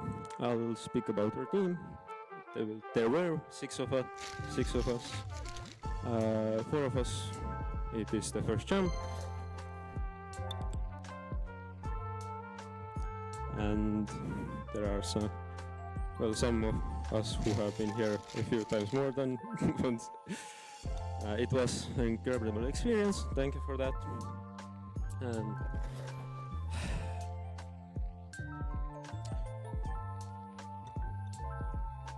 we can move to the questions if you like. Yeah, I will completely forgot, but there is a narrative surprise at the end, where, as it turns out, the whole world is populated by teddy bears. So you are not just hiding toys, you are hiding evidence from authorities, and that's why the timer is there, so you don't get caught. But if there are any questions, I would be very happy to answer them. I just ask quickly. I want to ask that I didn't get what kind of trouble is the vacuum cleaner hiding? What kind of evidence?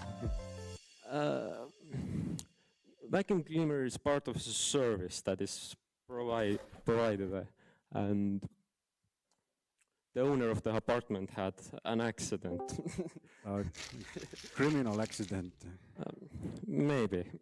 Okay, that says enough. Any more questions? Yes, I will come to you.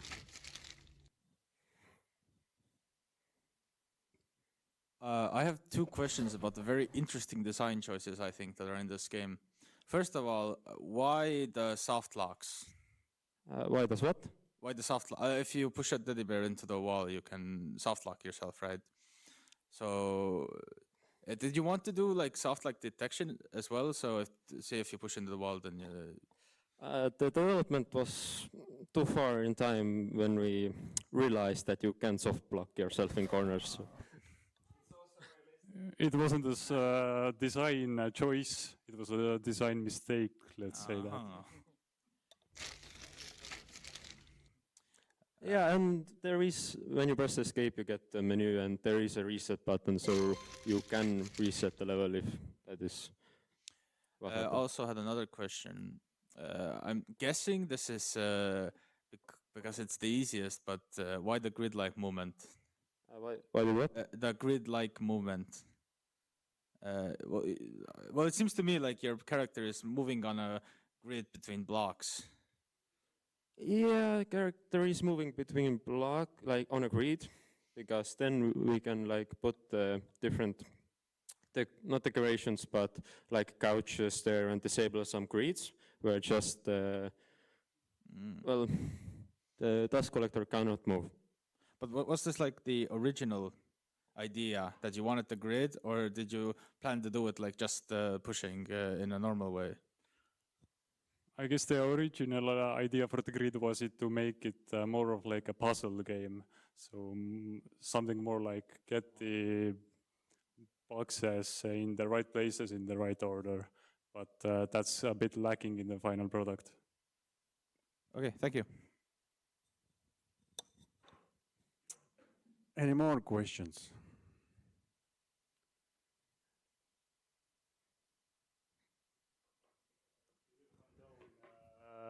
Do you condone kidnapping of stuffed animals? Is this a thing you enjoy?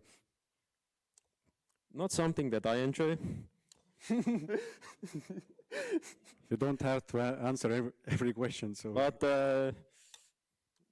we choose not to answer the condoning part. Yeah. No comments, yes.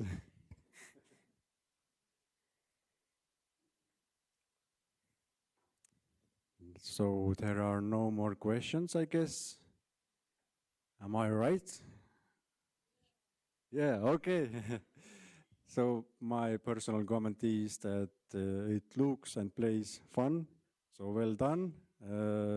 When I came to look all the teams and saw what games they made, so this one catched my eye really in a big way. So nice, I liked it. It's like real life and some kind of, the game should be like, they should have some real life moments, and this caught my eye. We have our designer team to thank for all the assets and everything there. Yeah, everything, programming, art, everything, if you put everything together, then you can achieve something like this. So it's not only designers, it's you, everyone. So great work on that. Thank you. There are no more questions. Then a big round of applause.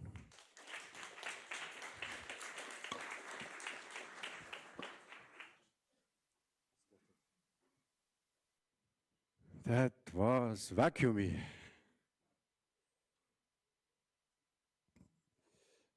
And let's continue with the next team. If you like this, then hopefully you will like Club Penguin Organ Harvest. Could be. Let's see what this team will bring to the table.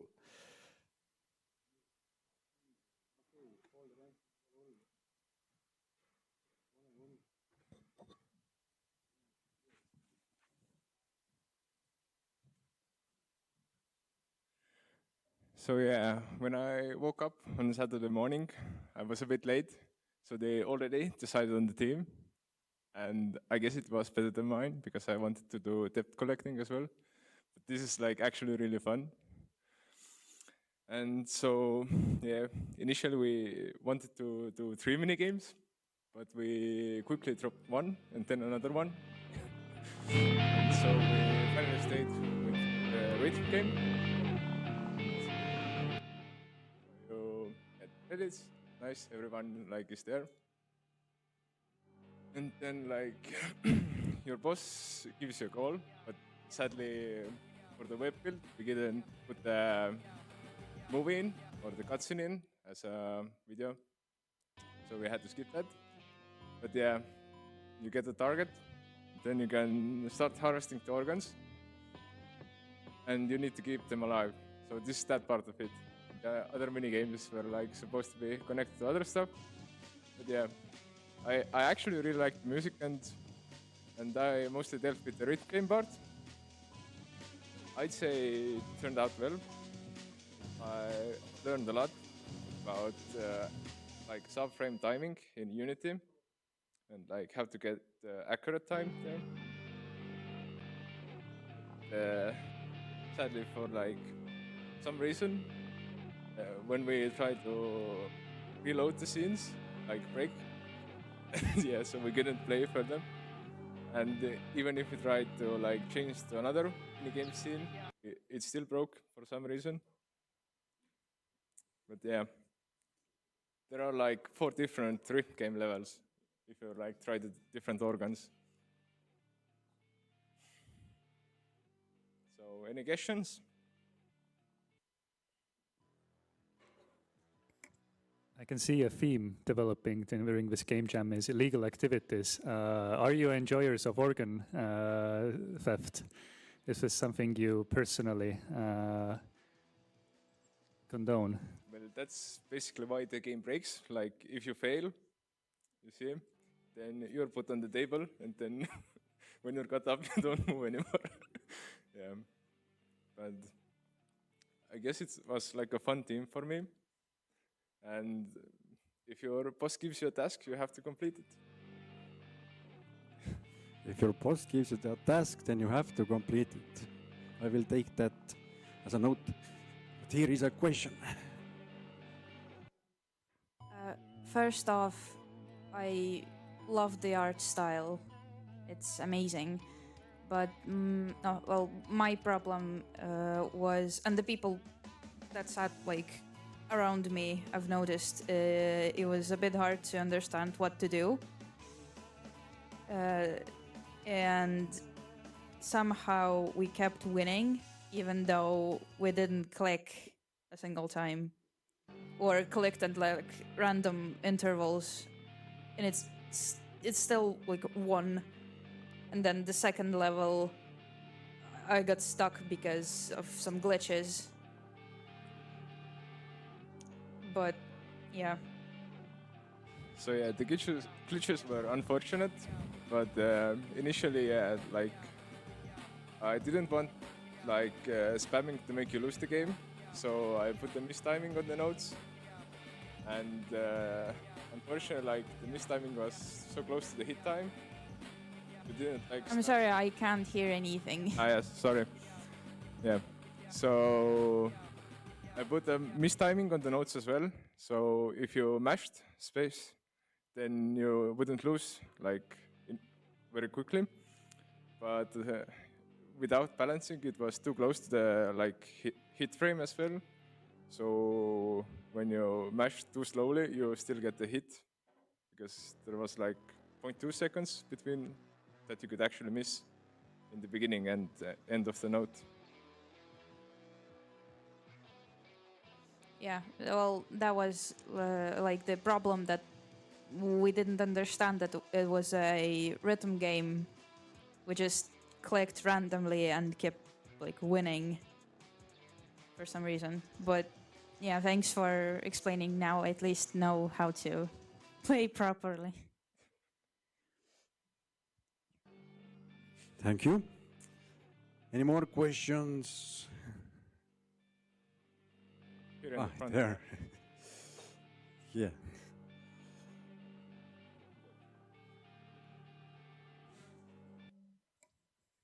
Were there other ideas as well for the other mini games, like for the brain or the kidneys? Like we had a like balancing game where you had to move a ball around while balancing it on a plane. But sadly, it didn't turn out very well, and we dropped it. And we also, the third idea was like to just move your mouse around, like in a thin line. So like you cut up like or out some organs and stuff like that. But we didn't do that. Thank you.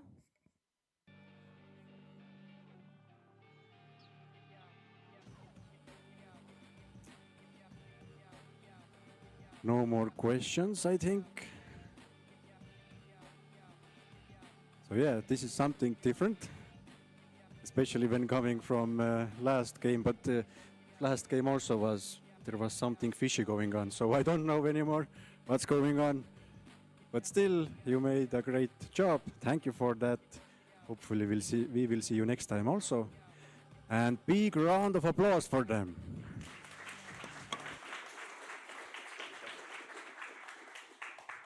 And let's move on. So after we have harvested some organs, let's do something a little bit more hacky.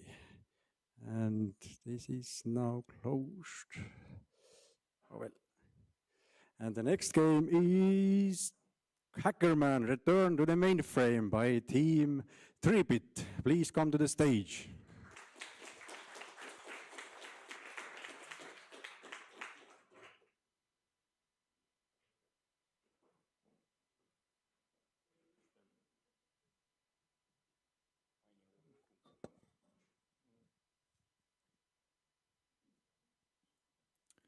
Hello. So initially when we got the theme for this game jam, we were a little bit disappointed. Collector seemed a bit uninspiring. We stayed up all night thinking of what to do. And during that time, we watched a half-an-hour movie called Kung Fury, and it inspired us. So we made a game with a hacker man. He's gonna hack the mainframe, and he's gonna collect data from a computer that's riddled with viruses. Our initial inspiration was games like we thought about. I think you all remember Gold Digger, the white bearded old dude shooting his grapple hook and grabbing gold and diamonds and throwing dynamite. But then we kind of iterated on that kind of fishing idea and decided to give it this hacker man twist.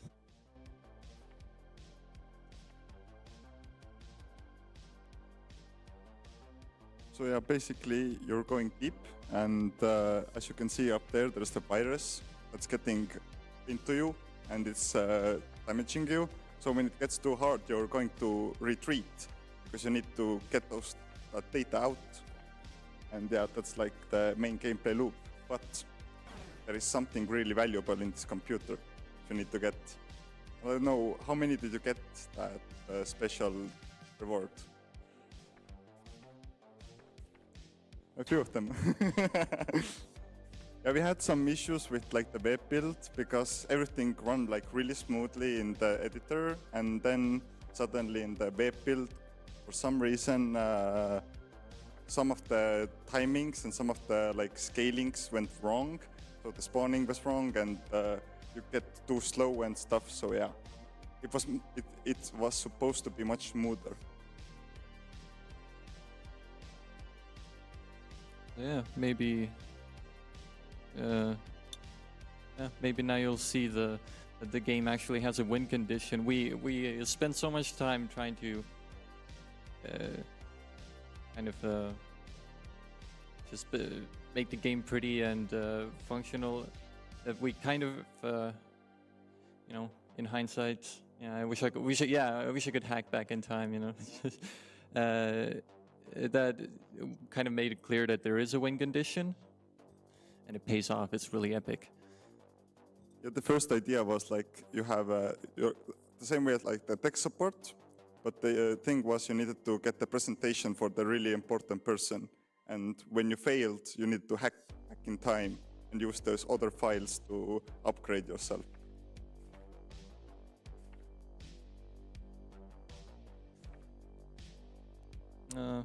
My goal for this game jam was really go nuts, animating everything I could. So I made all the sprites, made the particles, I made the starting animation and the ending animation. I even made Clippy just in Blender. I used shape keys and all sorts of like lattice magic to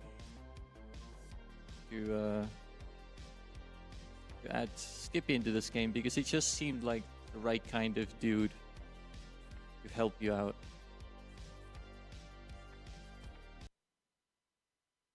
I don't know. There you go.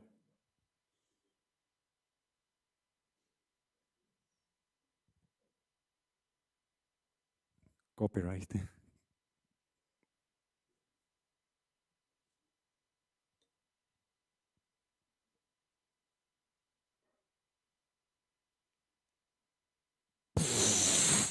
We didn't have time to add sound effects, but all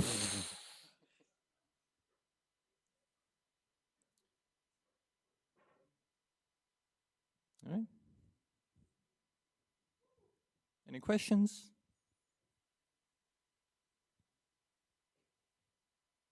Come on, you must have some questions about what this Clippy guy, or who was this Clippy guy? Raise your hands if you know. Oh, you know, you are not that old. That's great. This is the first AI ever.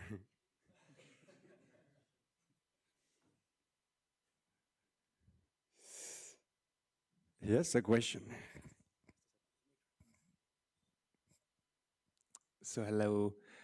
These kind of questions seem to be a theme, so I have to ask, do you condone hacking and do you practice hacking? Oh, I mean, dude, like when I was 7, I used Cheat Engine to give myself infinite golden club penguin. So, No. yeah. What about you? I've been a pussy, so no.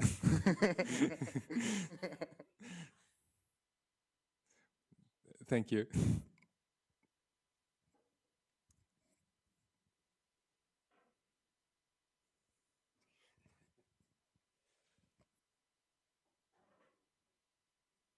Where does he get the car? Haven't you seen the old ad, like anti-piracy ad that you wouldn't download the car? But I mean, you would. If you could. And the hacker man, he's just the best. He did. Well, yeah, there was just at the bottom, there was the icon. It was a red car icon with car.file that we had there, but it was just, just a split second. So maybe it wasn't clear, but yes, he did get a car and he flew out of the computer with it. I have a question regarding the UI choices. At what point did you go for the old school Windows style UI, or was that the aim from the beginning?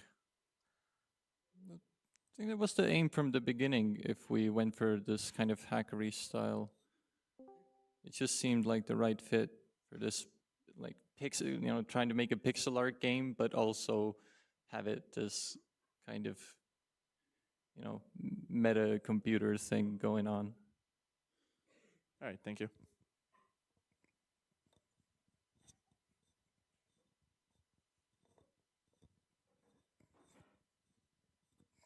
I might have blinked, but did Blinky like Clippy die? Or the little guy who Sorry? saluted you? Clippy? What's his name? Yeah, Clippy. The Clippy guy in the explosion. Yeah, did he just explode? Yes. Oh. Good. Goddamn. Rest in peace, Clippy. It has a bittersweet ending, this game.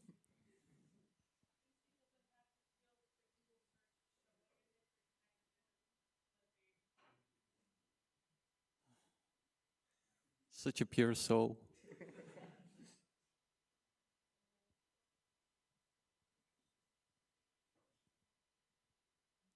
Any more questions? I can't see any hands. So thank you for taking us back to the old days. Now young people also know who Clippy is, hopefully. And thank you for making this awesome game. It's designed really well. I think the art, everything, it looks and plays good. So thank you for that. Big round of applause for them. And thank you.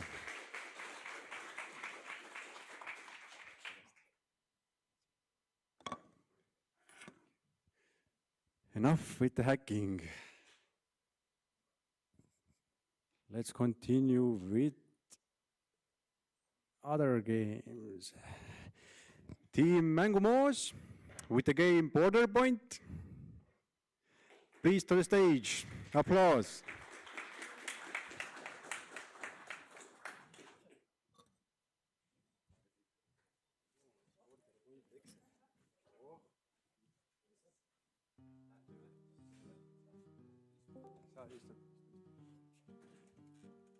So we are team Mängumoos, and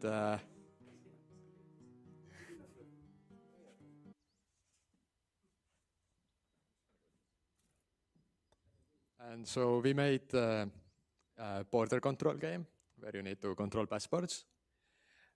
On the first day, the boss man comes, tells you what you need to do, how much he pays to you, stuff like that.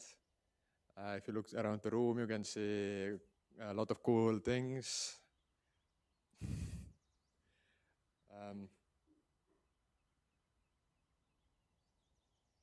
bossman talks for quite a long time.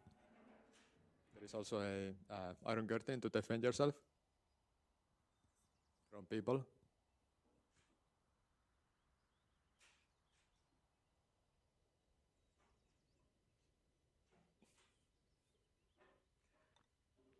And now then we get the first NPC or a person that wants to go over a border. You need to check his password. You need to check absolutely everything: date of expiry, date of birth, personal number, sex, and everything, gender. There is even names can be gibberish. Only the first names, not the last names, if I remember correctly. If you disapprove them, you get their card to yourself. You don't give it back. On the top left corner, you can see how many cards you have, how many real cards, how many fake cards. You can also take away cards from people that you should let pass, but then you get fined. The game takes place in 1992, so that's why we have crowns instead of euros or rubles or whatever, or dollars.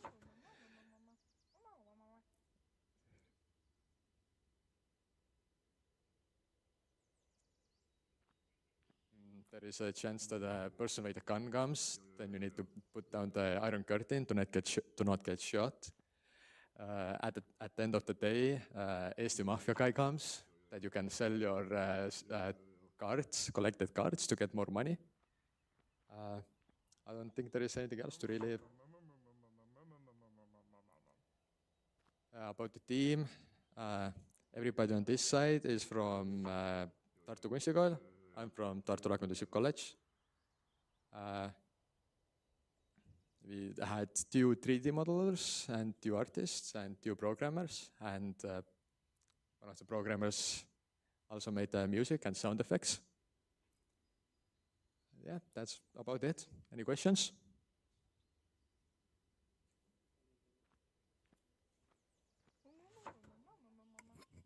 Who of you is the closest to being born in 1992? Which of you is the closest to being born in 1992? Probably Ingrid is the closest, born to 1992. Yeah. Also, a little correction. She made the sound effects. She only made the music. Okay. You didn't make the music? Sorry. Yeah. My bad. I was alive in 1992, and even though I was a toddler, it's pretty accurate.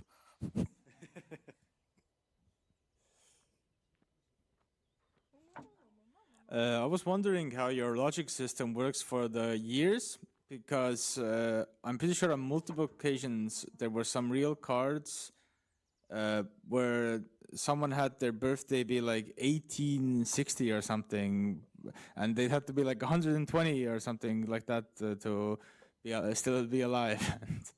I was wondering what was that all about?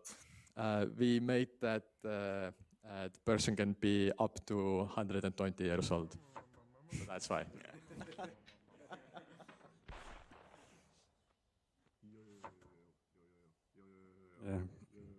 You got your answer. Okay, moving on to you.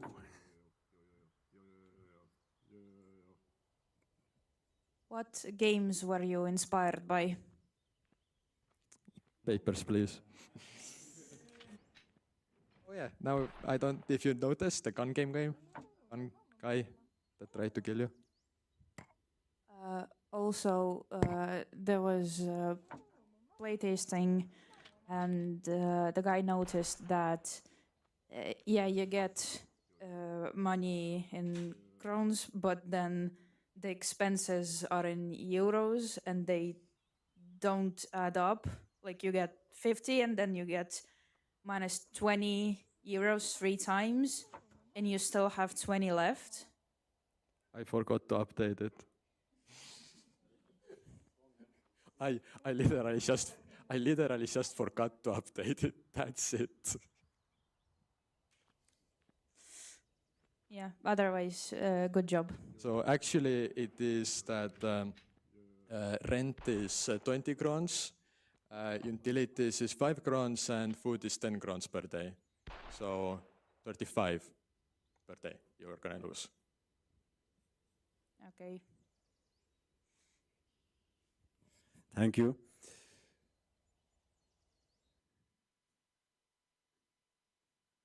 Any more questions? No? Come on, you can ask. As I understood, this is a really accurate historical game. No? Okay. Yeah, you really got I think you got the vibe right. Your inspiration game, you have the same vibes, in my opinion. So well done on that. And I really like these graphics. I like that mostly everything is in the same style, consistent style. So this is the thing I like about your game. Of course, there are some, don't worry if you have some euros and kronit errors. It doesn't matter. It's a game jam. I hope that you learned a lot from it. I hope you got more experience, and we all hope to see you next time making even greater games. So thank you, and big round of applause for them.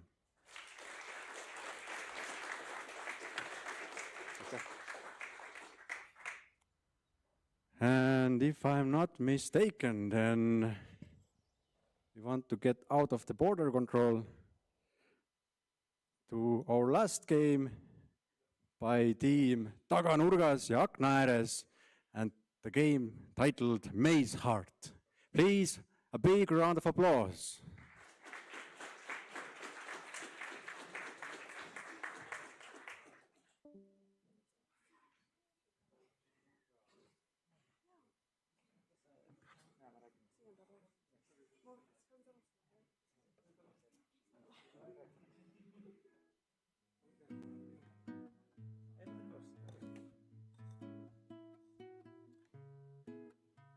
Okay, so hi, we are team Nurga taga toa ääres, or what was it? I don't know.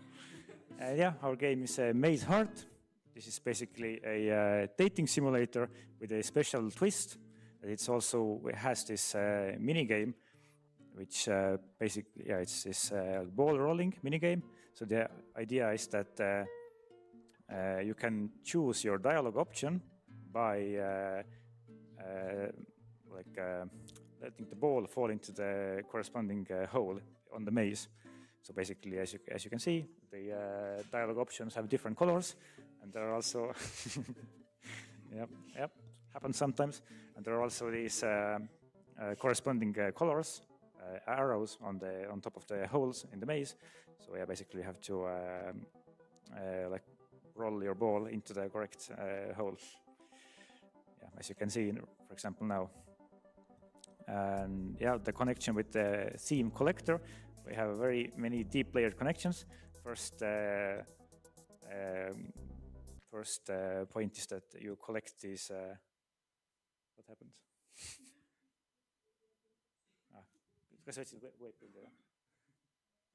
Yeah, the cutscene doesn't work on the web build, so preferably everyone should play the downloadable build. Yeah, just download it because the cutscene works there. Yes, it's a feature, of course. Yeah.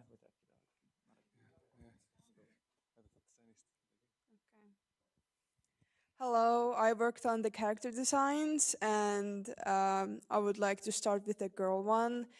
And she's pretty special to me because I also collect little pet shops, and her whole outfit is basically based on the real accessories that pet shops have, like the hat, the scarf, the skirt, and the bag is also LPS inspired. And it's not that detailed, but you can assume there's a lot of little pet shops in the bag as well. With the second character, I forgot his name. His name was Erki. Erki, got it. So yeah, he just collects monster cans, and yeah, that's pretty much it. He's kind of has this shy personality, and I don't know. I quite like how he turned out. And one thing I would like to talk about is when you do complete the game and the cutscene, which we will see right now.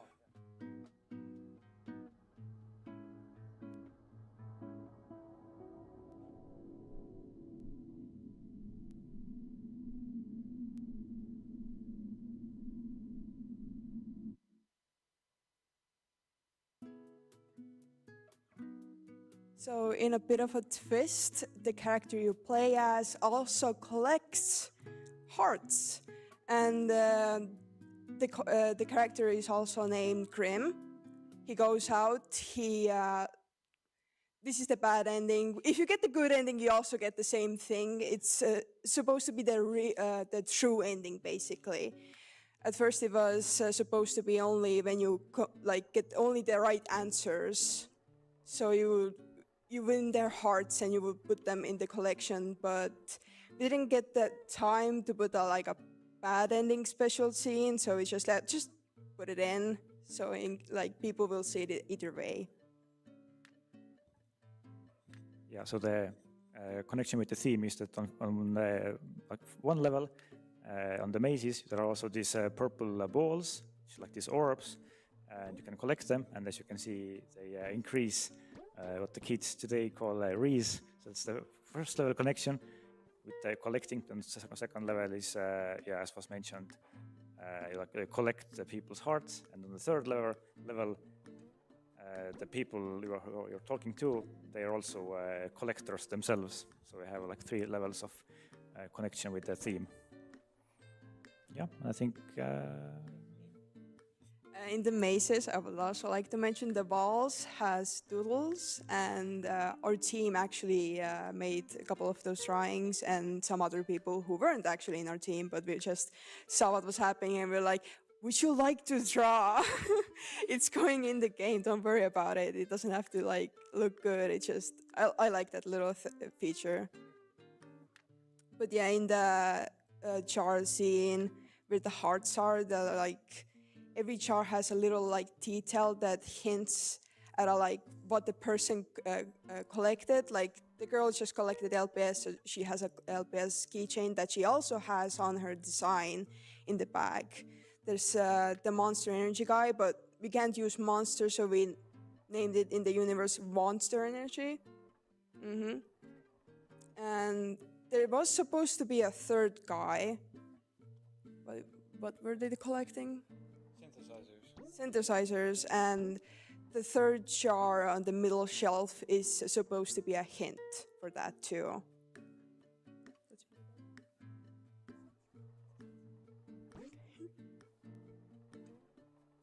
Yes, we have a very diverse team with very wide array of specialties. We have 2 programmers, one dedicated narrative designer, one dedicated audio designer, and 2 artists. So yeah, very many different specialties. Our second artist couldn't make it here. She's alive, don't worry.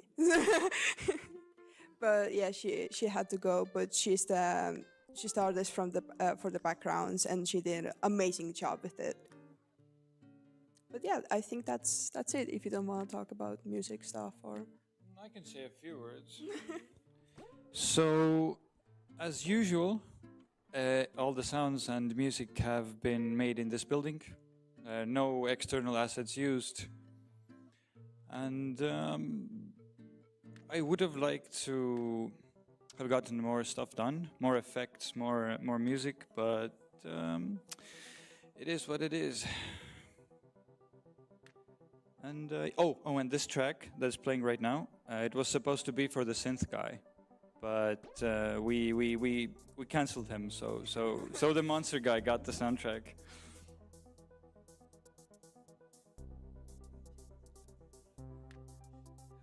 So yeah, I read the dialogue. That was super fun. Like you could actually create like decision, like dialogue trees and stuff. And I had lots of fun with like slowly hinting that the main character like is like standing for a Grim Reaper who's collecting these hearts. So like the dialogue was like as long as like you go further into the game and the dialogue like gets more slightly unhinged, or like you see like your main character has like this obsession with getting the hearts, and like all the dialogue is like, oh, but I really like you, can you give me your heart? And like, oh, that's like the 20th time in a row you're mentioning your hearts, like but yeah. And yeah, there was supposed to be a third character, but I think I'm very happy how it ended up being. So yeah. I can talk about a narrative system from the technical point of view again, also a little bit. Basically, we had this like a graph-based node system that we have this like dialogue option, where's the NPC text and your possible like text answers, and for each answer, it like links to some other node. So we could create this like a branching narrative system, and also with like some cycles, and basically like gave us a lot of freedom. Yeah, ideally, we would have also like to connect this Reese counter to the dialogue system as well, so that, for example, like the more difficult dialogue options would be like there's a chance to succeed or not succeed based on your Reese score. But yeah, unfortunately, we didn't have enough time to do that. I guess I'll specify a bit that it's very slightly tied right now. Like positive interactions give you +5 Reese, but that's it. Like there's no like deeper meaning behind it. But yeah. Does anyone have any questions?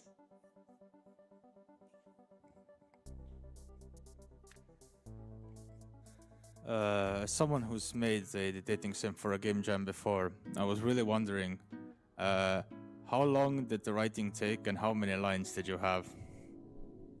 Estimate. Oh, I don't know lines per se. In fact, like there were too many notes, so I had to like in the last like 4 hours I was desperately like shortening it, because we had like major concerns that our story would be too long, and then people like wouldn't have like time to actually pay through it and get to the like epic cutscene, which was like our end goal, because the cutscene looked very, very beautiful. But yeah, I think I had like over 100 nodes at least, maybe 120. How long did it take you? I think it took 20 hours. That sounds about right. Okay, thank you.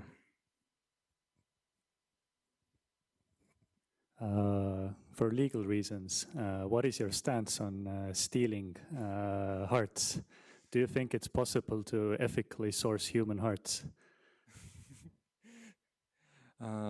I mean, isn't the current organ donating system already like ethical system for getting hearts? Okay, so the main character is a surgeon. I think possibly one can maybe see them as a surgeon in a way. Like in a way, also there was a talk like actually putting like semi-realistic hearts in the jar, and I was strongly against it. I was like, no. So the hearts more represent like the spirit or the essence of the characters they're stealing from, like because their whole personality is like collecting the one single thing. It's good to see that we have like two sides of same organ donor like debate here. We have a more clinical, realistic organ side, and then the more ethical side of stealing organs. Thank you. Any more questions? Yes, I will come there.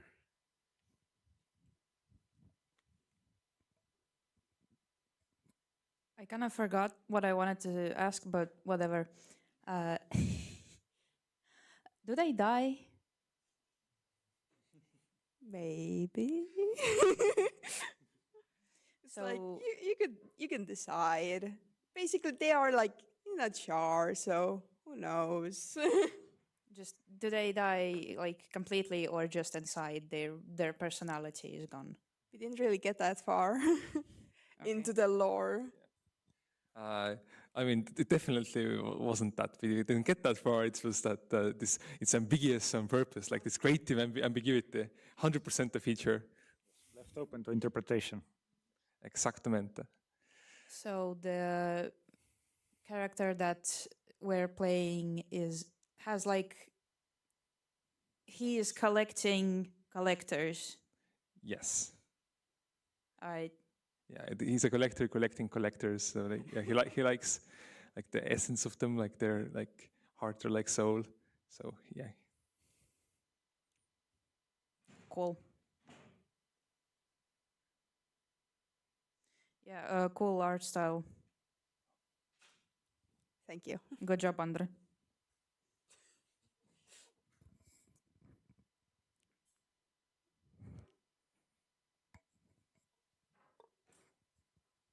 Did you guys ever test out mouse controls for controlling the maze?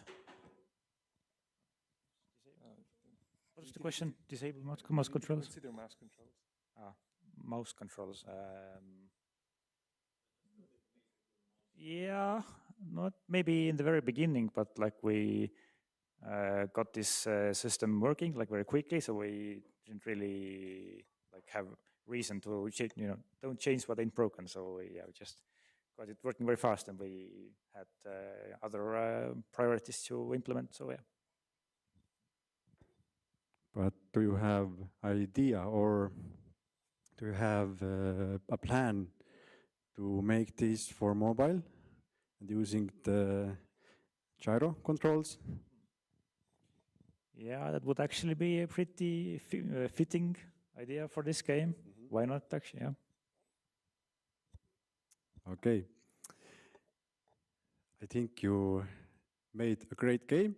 Thank you for that. Big round of applause for them. Thank you.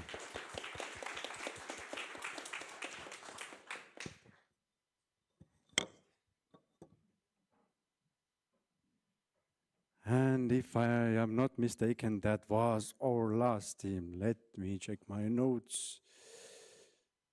Let's put it over here.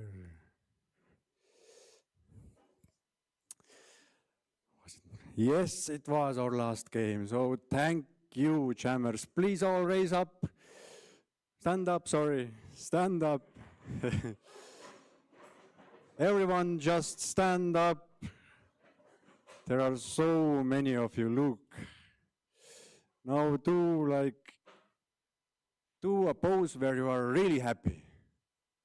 Really happy. You have just won the game jam maybe. Some of you have. So be really happy. Just stretch out and sit back down. Thank you.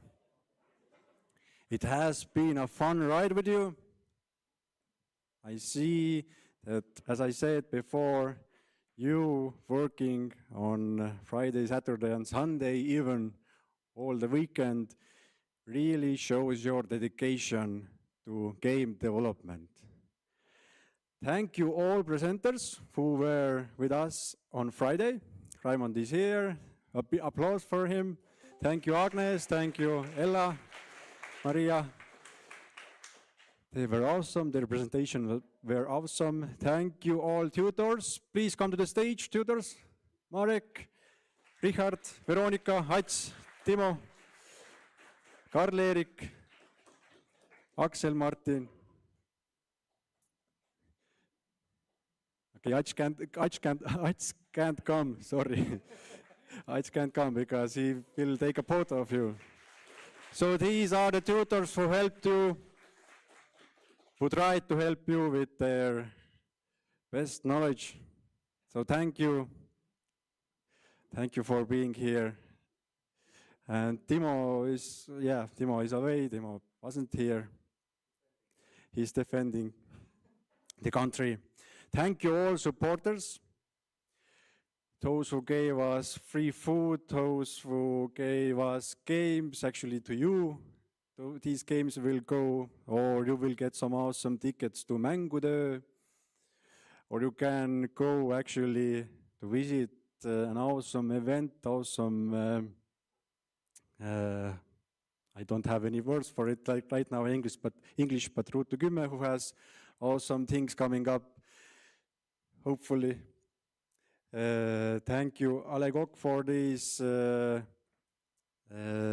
refreshing drinks. Thank you, Brain Games. Thank you, everyone in this list over there. You made this happen. And now let's go to prizes. And we start with a special prize by Timo, who was actually a tutor.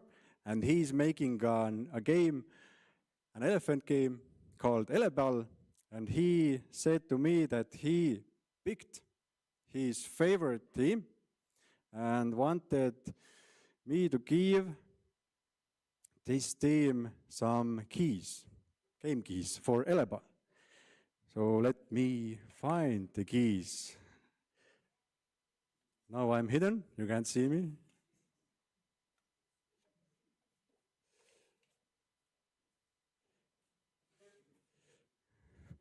So I got these in these envelopes, top secret stuff. Maybe there are even more things than keys. So if my intel is correct, these are game keys over here containing Eleball. And let's see what Timo wrote to me. Can I have a drum roll, please?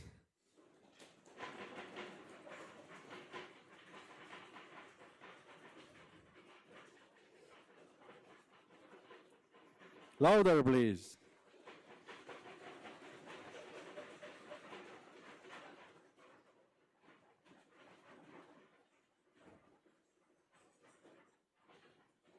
Please, louder.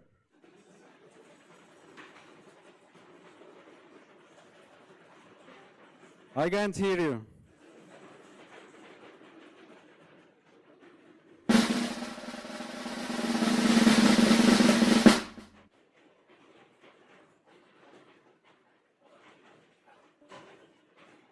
Very good, very good.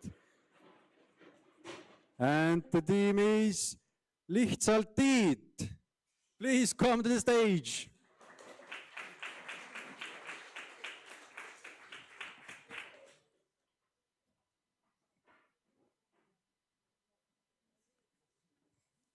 Nii, 1, 2, 3, 4, 5, 6. Väga hästi, teid ongi 6. Üks puudu. Okei, ma ei oska lugeda enam. Nii, palju õnne. Timo saadab kõik tervitused edasi. Palju õnne. Me võime teist ühe pildi ka teha. Palju õnne. Te olete palju õnne. Timo südames. Palju õnne. Ma annan sulle siis 2 tükki. Sa pead andma siis ühe. Big round of applause for them.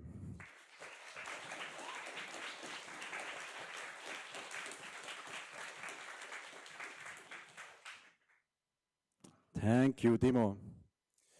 Hopefully you will get your game released soon. And next up, we actually have some visitors from Route to Gymme over here, and they do their prize announcement themselves because they are better at improvisation than I am. So big round of applause for them.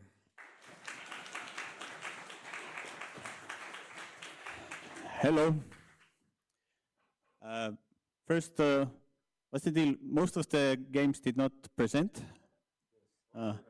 Only 7. Why? Not enough time. All our favorite, funniest games were not presented. So if you haven't played them, just imagine they were funny. I think it was a tough choice. We ended up with philosophical questions like, do we value like the most funny mechanic that you can play the longest, but maybe it's one-sided, or like the most fun jokes at one place, but it's over in a short time. But quick word about the prize. We're giving away to the team that wins this. We're giving away free tickets to improv comedy shows by Route to Gymme. You can, they can visit in November here in Tartu. Back to the discussion of what we liked about the funny games. There were a lot of games that were that had funny concepts, a lot of games that had very funny writing. So it was a tough choice, but we decided to go for a game that was funny in execution and that had the actual game mechanics that consistently made us laugh. And as a bonus, my 6-year-old daughter is here, and she found like that was her favorite game. She kept playing it over and over for like much longer than we let her have screen time usually, which was also the only 18+ game I think we played. So without any further ado, our prize goes to Parmuelu. Applause. And of course, mostly the pissing mechanic. Like the G key on my laptop is now worn out because we've all pressed it so much. Is anyone of the team here, actually? They're all in the toilet. Seems so. Okay, so this may be, what we also have some honorable mentions. Yes, and we will contact the winning team. So quick honorable mentions. Really liked Hackerman, liked Wed and Shed, Drip Broken, Meme Collector 2012 had an awesome opening. Couldn't get very far. It was a really hard game. So so it was a tough choice to make, but there you go. Thank you. Yeah. The pissing sealed the deal. Thank you.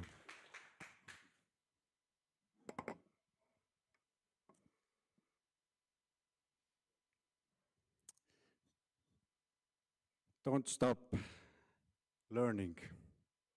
Don't stop, because we are here to help you. In University of Tartu Institute of Computer Science, you can find a lot of cool courses for getting in more deeper into the world of game development. You can learn programming in video games. You can learn the design of video games. You can learn their history. You can learn, don't yawn, you can learn all these things. These are important for you because they will make you a better game developer, and in the future, maybe you can also win these prizes or special prizes then, or earn some money with it. Who knows? So our institute has the best courses there for you to take. If you haven't already, raise your hands if you have taken part of our courses. I expected more, but it's okay right now. So you still have the chance. And thanks to people from Computer Graphics and Virtual Reality Study Lab, these courses are made live so you can become better game developer. And do not stop making games. Continue being in game jams. We invite you all to join us in the end of January. Then we will have a pro game jam. As I can see, there's a lot of pros here already. We also have Junior League. So another game jam already upcoming next year. Hopefully, raise your hands if you are planning to join. Raise your hands if you join 100%, you will be here. That's good. That's really good. Thank you. And this is the end.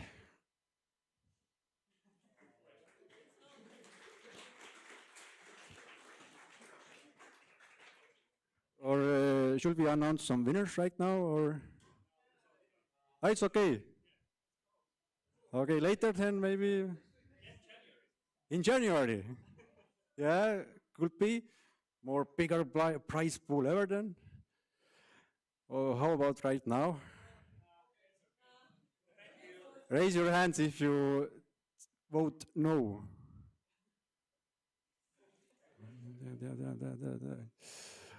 Okay. I don't want to comply with your rules, so I'm going to announce them. Yeah. I'm going to break your heart, but give me 2 minutes, because these are top secret things. Top secret information. I have a computer with me. I have to press a button and then those things will be revealed. So you can stretch for a while. We can improvise. You have to win the special prize to get their improvisation. So no go. Who won? All of you, yes. Applause for all of you. All of you won.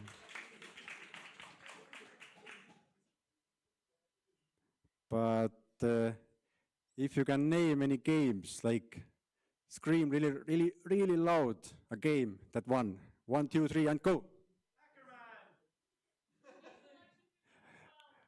It has to be more powerful. You can be better than that. So 1, 2, 3, go.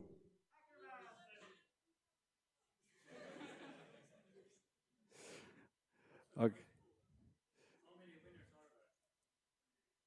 There are only 3 winners.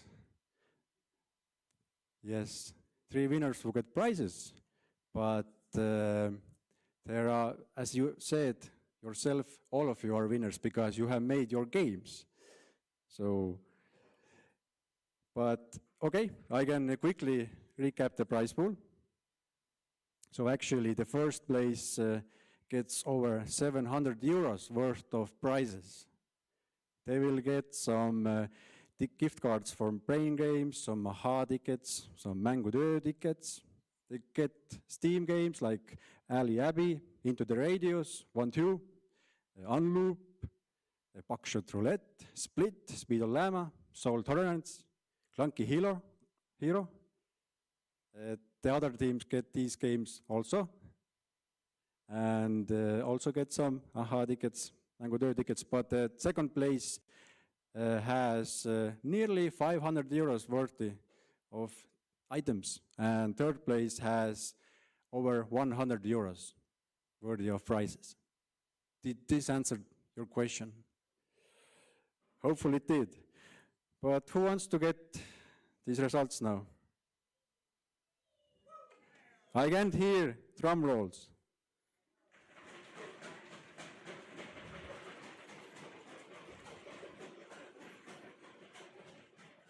Louder.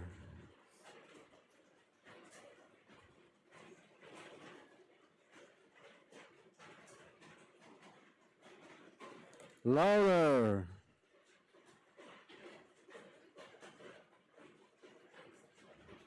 You have to wait for...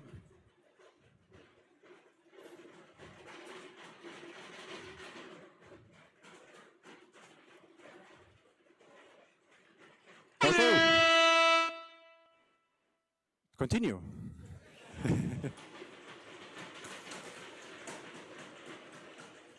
Third place goes to...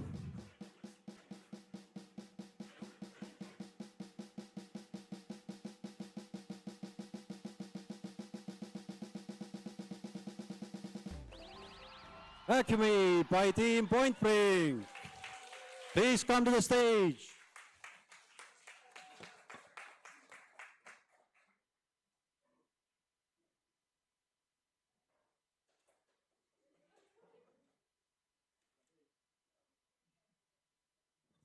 Applause, applause. Strong men. Yes. This is a strong woman. She's hurt and she worked all the weekend. So, applause for her.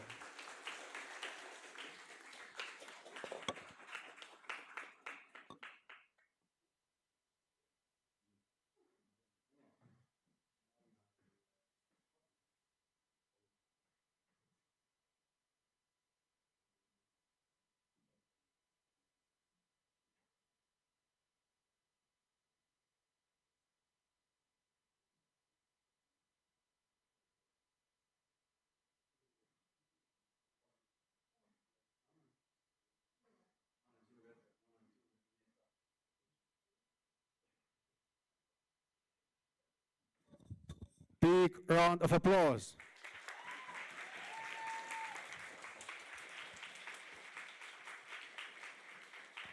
Well done. Thank you.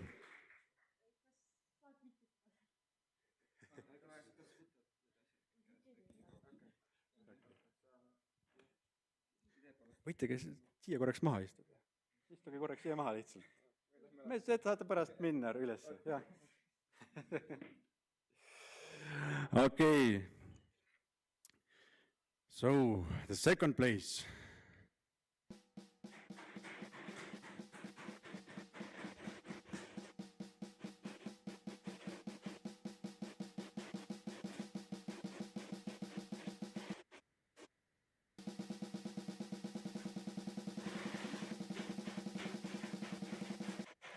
Second place goes to Organ Harvest by Team Club Penguin.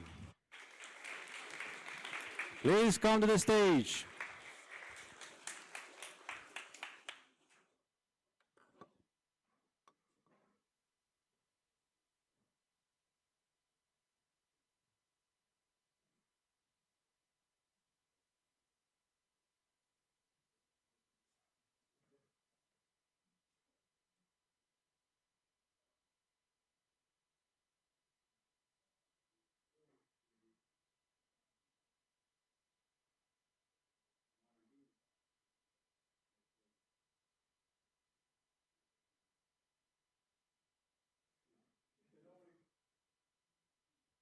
Big round of applause.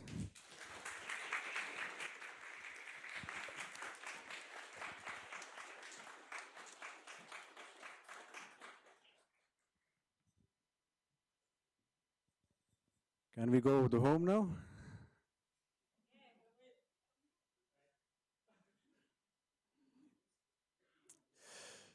I was not expecting that.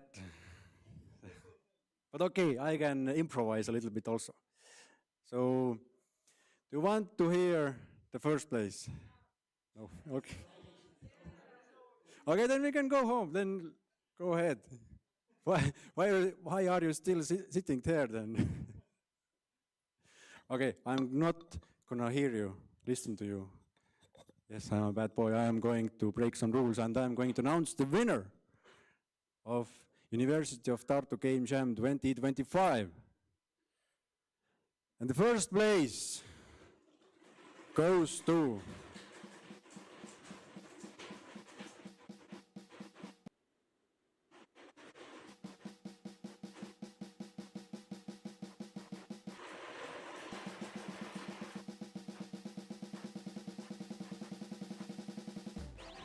Hackerman, Return to the Mainframe by Team 3-Bit. Please come to the stage.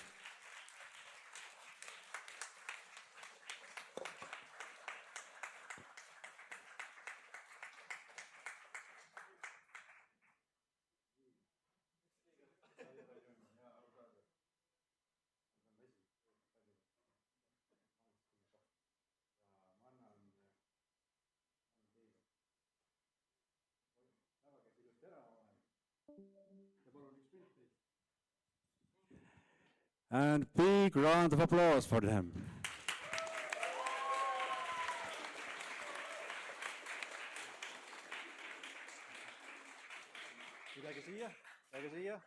Now everyone, if you can, if you are not hurt, then please come to the stage.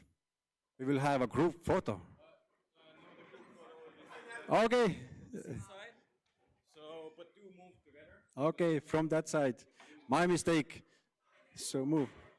So all the winners can take up like the first row.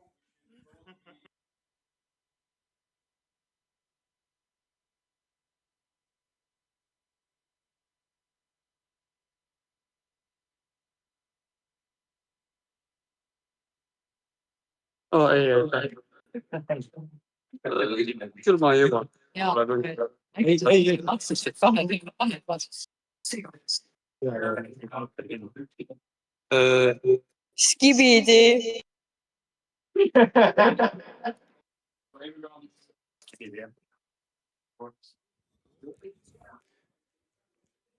You are too formal. It's over. You can be more. Yes, yes, raise your hands. Or do something.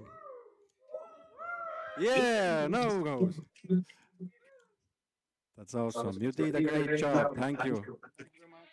Yes, thank you. Thank you all jammers. Thank you all tutors. Thank you all presenters. Thank you all supporters. Thank you everybody. It has been a great jam and hopefully you will meet us next time in January. Thank you and bye.